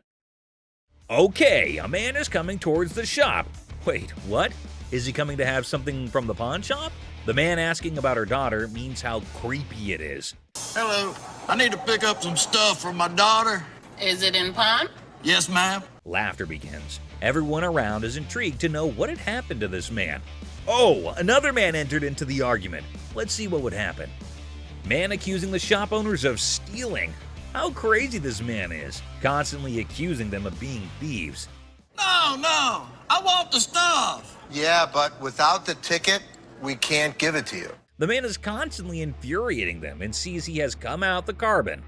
Who knows what will be the end of this nonsense fight? Oh, they're about to have the piercing argument. I'm here. I want the stuff now. And what's he gonna do? The man called the guard to throw him out, but see, the man is not in control. He is constantly arguing and challenging them without knowing the fact of the danger he's really in. Oh God, he's challenging the massive guard. The guard stopped him and said, "Don't touch me," but the man was not understanding. Hey, I ain't scared of him. Is he serious? Calling his death to come earlier. The guard, in his fur, sent the man out. The really funny moment for all because the stupid man in his arguments really put him into account. Hey, you can't get. Hey, I want my stuff. I tell you what, big boy. Hey. Battle for sanity. Well, folks, take a look at the pawn shop's front yard. It's like a bustling highway out there. The crowd has formed a lane longer than my grandma's stories. And guess what? The sanity levels are off the charts. It's like a contest for who can stay the sanest. Now, hold your horses because here comes the geniuses. These folks are more interested in the pawn shop than a cat in a laser light show. Well, he's from California. Look at all these idiots.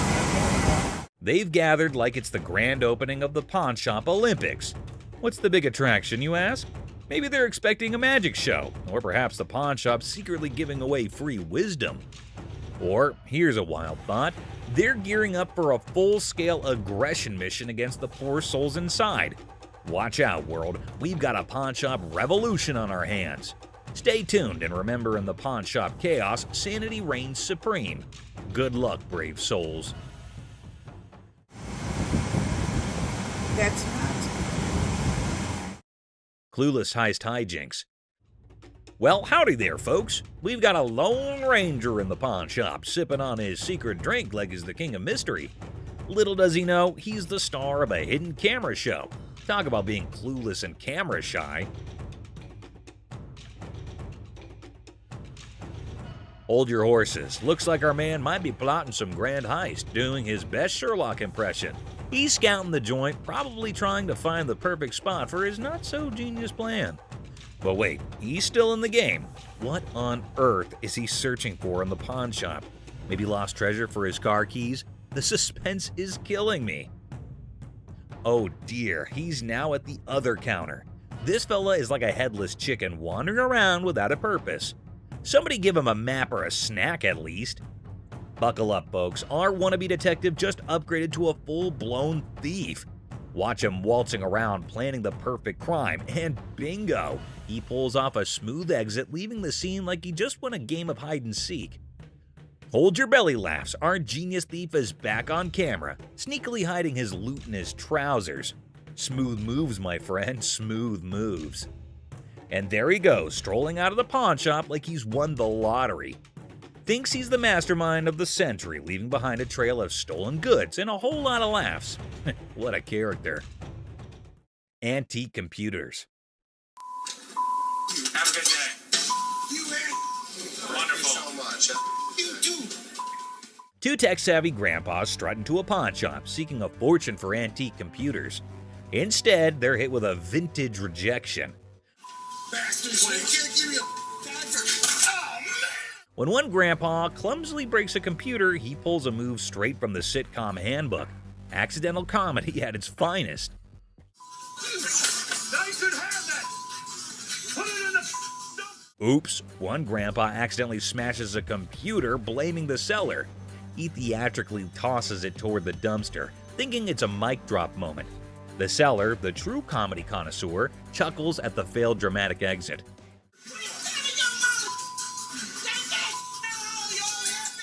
Here comes the queen of sass. A lady emerges roasting the old hillbillies and offering them an A-grade exit.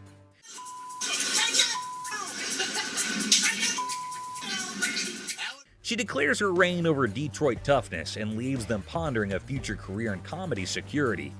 Cue laughter. Exit stage left. Ex-couple. Hello. Hi, how are you? I'm good. How are you? I'm fine. I'm actually looking to pawn these 2 watches. In a pawn shop, a young couple walked in to sell 2 watches. Ashley, the shop owner, greeted them. You guys dating, married? Was engaged, but not anymore. When she asked about their relationship, the boy explained they used to be engaged, but are now exes because both of them cheated on each other. Okay, so you want to sell them, correct? Yes. And how much were you looking for? Despite their turbulent exchange, Ashley inquired about the watch's value. This one I am not interested in because we don't take this brand. You don't take that brand? Ashley noticed the watch's flaws, and when the girl mentioned a particular brand, the boy claimed it was fake. You are more than welcome, to leave that here and we can send it out to get the crystal replaced. As Ashley attempted to facilitate the watch sale, the ex-couple's argument escalated. No, what's she talking We ain't to? got all Were you day. talking to him? No, you weren't. Shut up. The situation took an unexpected turn. You never had no life before me. I won't. You never had no life before me. Girl slapped the boy, turning the pawn shop into a battleground of emotions. Had no life before me. Let's go. Let me go. Let's go. Let me go. The situation escalated post-slap as the boy, fueled by anger, forcefully dragged the girl outside. I walk outside and the lady comes back for her watches. I wish you luck.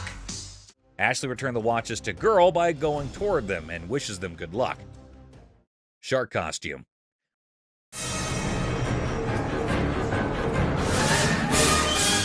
A fantastic character, half man, half shark, enters a pawn shop. Yeah, I'm a professional mascot during the daytime. At night, I'm a dancer. Claiming to be a daytime mascot and a nighttime dance sensation. $800, that's all I want. This guy is so bizarre. Les, skeptical, questions the shark man about his $900 financial request, leaving the room stunned. Don't they have those in Halloween costume stores? Les dismisses an awesome shark costume as a Halloween costume, but Rick takes it on, turning the pawn shop into a makeshift underwater comedy club, despite Ashley's rejects due to an unpleasant odor. See? It works. $800. Les, a pawn shop owner, is captivated by a customer who demands $800. You're missing a speeder. Oh my God. But when he reveals his naked self, Les's jaw drops. Hey, where's Ashley going with the naked guy? Tom, between amusement and disbelief, Les performs the quickest eviction in pawn shop history, leaving the customer high and dry. Ching Chong TV. Girlfriend's about to fly back home without me. I have no money. It's the only way I'm gonna be able to go. Right. I want $200 for it. 200 for that? A hat-wearing kid strolls into a pawn shop, hoping to score $200 for his TV. The seller, feeling frugal, counters with a generous $15. What brand is that? Ching Chong. The boy, trying to lighten the mood, drops a Ching Chong brand joke, turning a place into a comedy club for skeptical sellers. 200 for that? Yeah. Never gonna happen. 13-inch TVs are selling for $15. Our persistent TV peddler keeps pushing for more cash for his 13-inch Marvel, but the savvy seller sticks to his guns at $15. Come on, please. I don't want to get stuck in a tray. The boy, desperate to impress his TV-loving girlfriend, gets sadder than a clown without his makeup. Girlfriend's about to fly back home without me. I have no money. It's the only way I'm gonna be able to go. Right. I want $200 for it. 200 for that? The seller, unamused, directs him out, ensuring love won't cost him more than $15 today.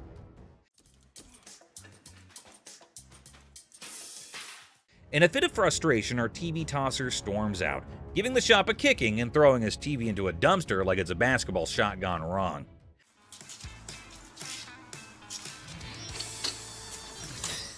The seller, shaken but not stirred, mutters, "Idiot," and commands him to exit. You're gonna make me leave? Pretty much. Get the out of here. Get off my property. Asserting his control over the TV tossing theatrics. It's a dumpster diving comedy masterpiece in 3 acts. Brain, not brawn. I got a loan on my wife's ring. Yeah? And when I first started coming here, I got a VIP card. I got more on the loan. Now you guys put me to a gold card, and I get nothing out of it. A bald customer, frustrated over a loan on his wife's ring, seeks resolution from the manager over a VIP card upgrade and the perceived lack of benefits. Tensions rise as they discuss the situation. No, the VIP is the gold. They're both one and the same.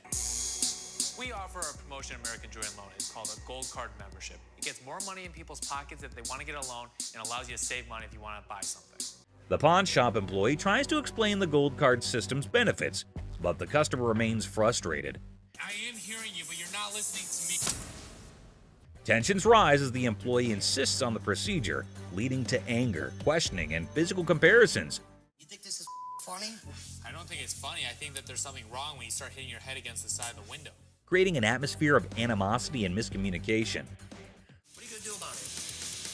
I'm not going to do anything about it. What are you going to do about it? The customer and employee engage in verbal sparring, escalating tensions. Whatever I have to. You need to get out of my face, bro. Okay, sorry, let me scoot back. Really? The guard asserts their position, urging the customer to step back. The customer refuses, escalating the confrontation, leaving the atmosphere charged with hostility and unresolved conflict. Hell no. You want some? Whatever you got to bring. Come on. The customer's unwelcome invitation intensifies, leading to an unresolved atmosphere. That's what I thought. The customer's confrontational tone suggests a potential fight, escalating tension and the possibility of a physical altercation. Volkswagen van. Good. I'm Les. John. What the hell is it? This is a 1968 Volkswagen van owned by Dr. Death, Jack Kevorkian. Hold on to your seats. A 1968 Volkswagen van, once owned by Dr. Death, rolls into the pawn shop. Les is on the case, exploring this piece of history. Weirdness level maximum. And I have everything documented. How much do you want for this thing? I'm looking to get in the 6 figures. The seller dreams of 6 figures for the van, but reality check. 20 grand? No. 25 grand. Negotiations go from 20 grand to a wild coin flip for 30 grand. Les, you mad genius. Oh my God. My dad's gonna leave everything to chance on a $20,000 coin flip? What are you doing? Seth and Ashley can't believe Les's coin flip antics. He's risking 20 grand just for a chance at 30 grand. The drama unfolds like a high-stakes comedy. Heads.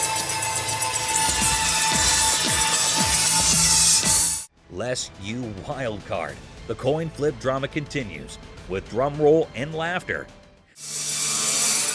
Heads. Nails it in. Thank you. Thank you very much. Yeah. Perfect. Good deal. The van deal is sealed at 20 grand, leaving everyone amused and baffled. What a ride! No question. I proved to my kids I still got it. Les, the coin flipping legend, celebrates his 20 grand win. Laughter echoes as the deal concludes. The van's bizarre journey adds a hilarious chapter to pawn shop history. Ring drama. So what can I help you with today? I got this ring right here. I wanted to get it appraised, see how much it might be worth. Hey, listen up, people. Commodity Wild just happened at the original pawn shop. Imagine this dude who looks like he just rocked out at a concert stepping in, holding a ring that has probably seen more action than a library book. The crazy twist, he's not there to show it like a rock star. He's trying to sell the thing. I also wanted to know how much you guys would give me for it, like as a pawn, and then I pay it back. Okay, when I give you an appraisal, that's not how much I'm gonna give you in pawn. So he's all proud, telling the pawnbroker how this ring is worth a ton of money, when, out of nowhere, a lady burst in like a storm. What the are you doing?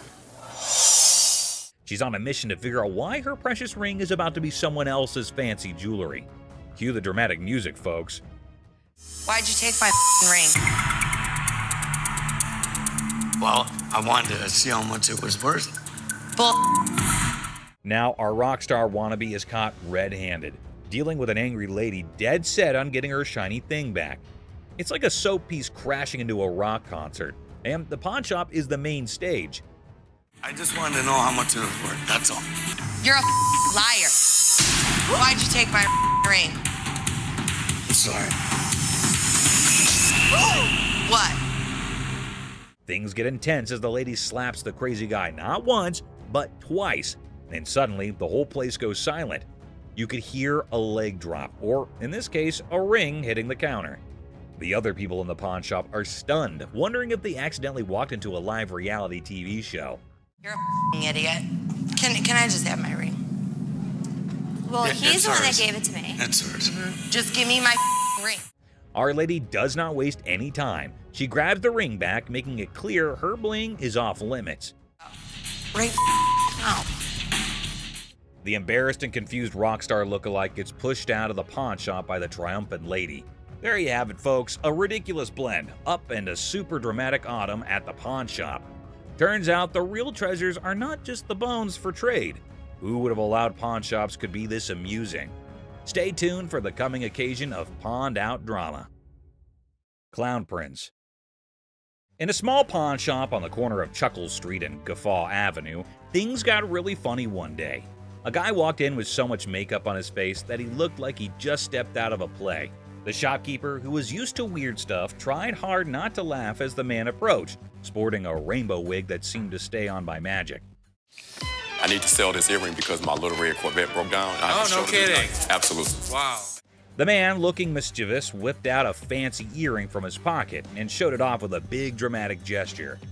The shopkeeper, holding back a laugh, checked out the earring like it was some royal treasure. You know who I am, right? No. Who are you? You don't know who I am. But actually, it looked more like a toy you'd find in a cereal box than something fit for a king. 1,000. I'm just asking for 1,000 just to get my limo. No. That's not real. You gonna help me out? Excuse me? That's a real earring, but it's not real diamond. Are you kidding me? Ignoring the fact that the earring was probably fake, the guy started dancing like he was the star of his own circus. Prince, right? Prince, absolutely. Wow. He even gave himself a royal title, calling himself Prince. The shopkeeper, now thoroughly entertained, clapped along as the guy did his goofy dance. With a cheeky smile, Prince claimed the earring was a super precious diamond passed down from his clown ancestors. The shopkeeper played along, giving praise to this pretend royal jewel, while secretly thinking it would make a great prop in a comedy act. As the funny business came to an end, Prince, not ready to leave without a big finish, spun back to the counter and started another round of funny moves. The shopkeeper and his assistant struggled to hold in their laughter, tears rolling down their faces as the wacky Prince danced out the floor, leaving behind a funny feeling that stuck around even after the rainbow wig was out of sight. Boss's TV fiasco. Hey everyone, gather around because something straight out of a funny TV show just happened at the local electronics store. Imagine this. The big boss barges in like a storm on way too much coffee. Didn't I tell you guys to restock the TV shelf? Didn't you see I was just with a crazy customer? Yelling about wanting to grab some TVs. I mean, who does not suddenly crave a TV spree, right? Now, the poor workers are stuck between a rock and a high-tech place and cannot take the boss seriously. I mean, who could? It's like the boss watched too many action movies and thought today was the day to be an action hero with innocent flat screens. I gave you a job to do and you didn't do it? Dad, you told us we were like little kids. How does a baby know how to, do inventory? But stay, there's a twist. The main character, the boss, realizes things are serious and decides he needs backup. So, what does he do? Grabs his assistant like they're partners in a buddy cop movie. Hey, you know what? The hell with it. I'm gonna do it myself. Bobby J, do me a favor. We need to go pull some TVs. To help with this crazy TV mission. Because obviously, snagging TVs is a job for a dynamic brace. Ash, Seth, right now. What? Right now. Let's just went down. What? Let's went down. But wait, there's more sitcom gold. Out of nowhere, another assistant rushes over to the boss's kids looking really upset. Why? Just went down. What? Let's went down. Dad, you all right? Well, turns out the master is now on the floor. Yep, the guy who was on a TV conquest is now chilling on the cold floor of the electronics aisle. We have an emergency here. What happened? Did he say something hurt? No, he didn't say anything. We're pulling TVs. They call emergency services because apparently this is not just a shopping spree. It's a full-blown crisis.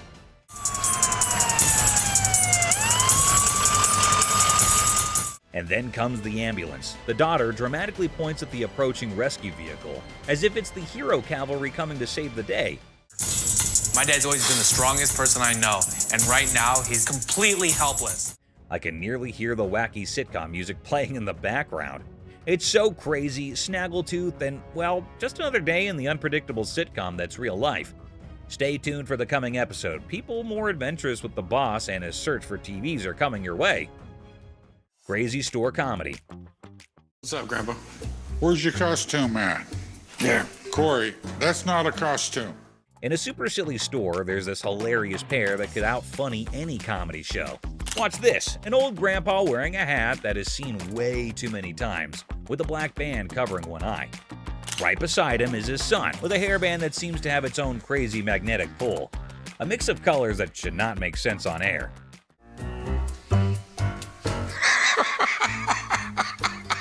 What? So, a regular customer walks in thinking they're just here for a normal shopping trip. Little did they know, a comedy explosion was about to happen.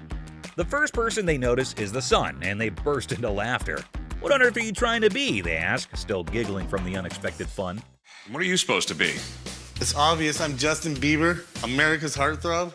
With a serious face, the son proudly says, "I'm claiming to be Justin Bieber, the American singing sensation." The secret? It's all in the hair. The customer laughs even more, realizing these two are a riot. Roy Rogers? I'm Rooster Cogburn from True Grit. But the real comedy star is Grandpa, strutting around like a rooster king. Feathery hat, confident crowing, he is turning heads. The customer, almost out of breath from laughing, asks, "What is your grandpa pretending to be?" Slightly holding back laughter, the son answers, "He is the legendary Rooster Kern. Shows up once in a lifetime to make people laugh." Yourself. Antoine, what are you supposed to be? The world's biggest baby. Just when effects seem crazy enough, another character appears, a guy dressed like the world's biggest baby. The customer, nearly crying from horse laugh, realizes they have hit the jackpot of comedy. In this shop of customer craziness, laughter is the currency. These funny characters are the kings of comedy, making everyone laugh and showing that occasionally the best service is the one that comes with a big dose of funny. Pawn Shop Riddles. Look how stupid this question on Pawn Stars is. In this hilarious rant, the speaker dissects a seemingly absurd question about fake items in a pawn shop. A over 1,000, B over 5,000, or C over 10,000. The logic behind the options A, B, and C is dissected with comedic frustration. Well, if the answer is C, the answer's also A and B. Because if it's over 10,000, it's also over 5,000, it's also over 1,000. The speaker expresses disdain for the question, claiming that if the answer is C, then A and B are also correct. I mean, most of the shit that comes into the pawn shop has got to be fake. They've been in business for years and years and years. The absurdity of the question and the presumed obviousness of the answer are highlighted. God, what a stupid question. The speaker ridicules the question's simplicity, asserting that there's no way to get it wrong. The tone is sarcastic as they emphasize the lack of challenge in the question. Anticipation builds as the speaker eagerly awaits the genius-revealed answer. The expectation is set for a straightforward solution to the seemingly senseless question. The speaker's reaction is a mix of frustration and amusement as the answer confirms the over 10,000 scenario. The comedic exasperation with the question's lack of complexity is evident. That's all for our video. We hope you liked it. Please comment, like, and subscribe. Don't forget to hit the notification bell for more videos like this. Share it with your family and friends. See you next time.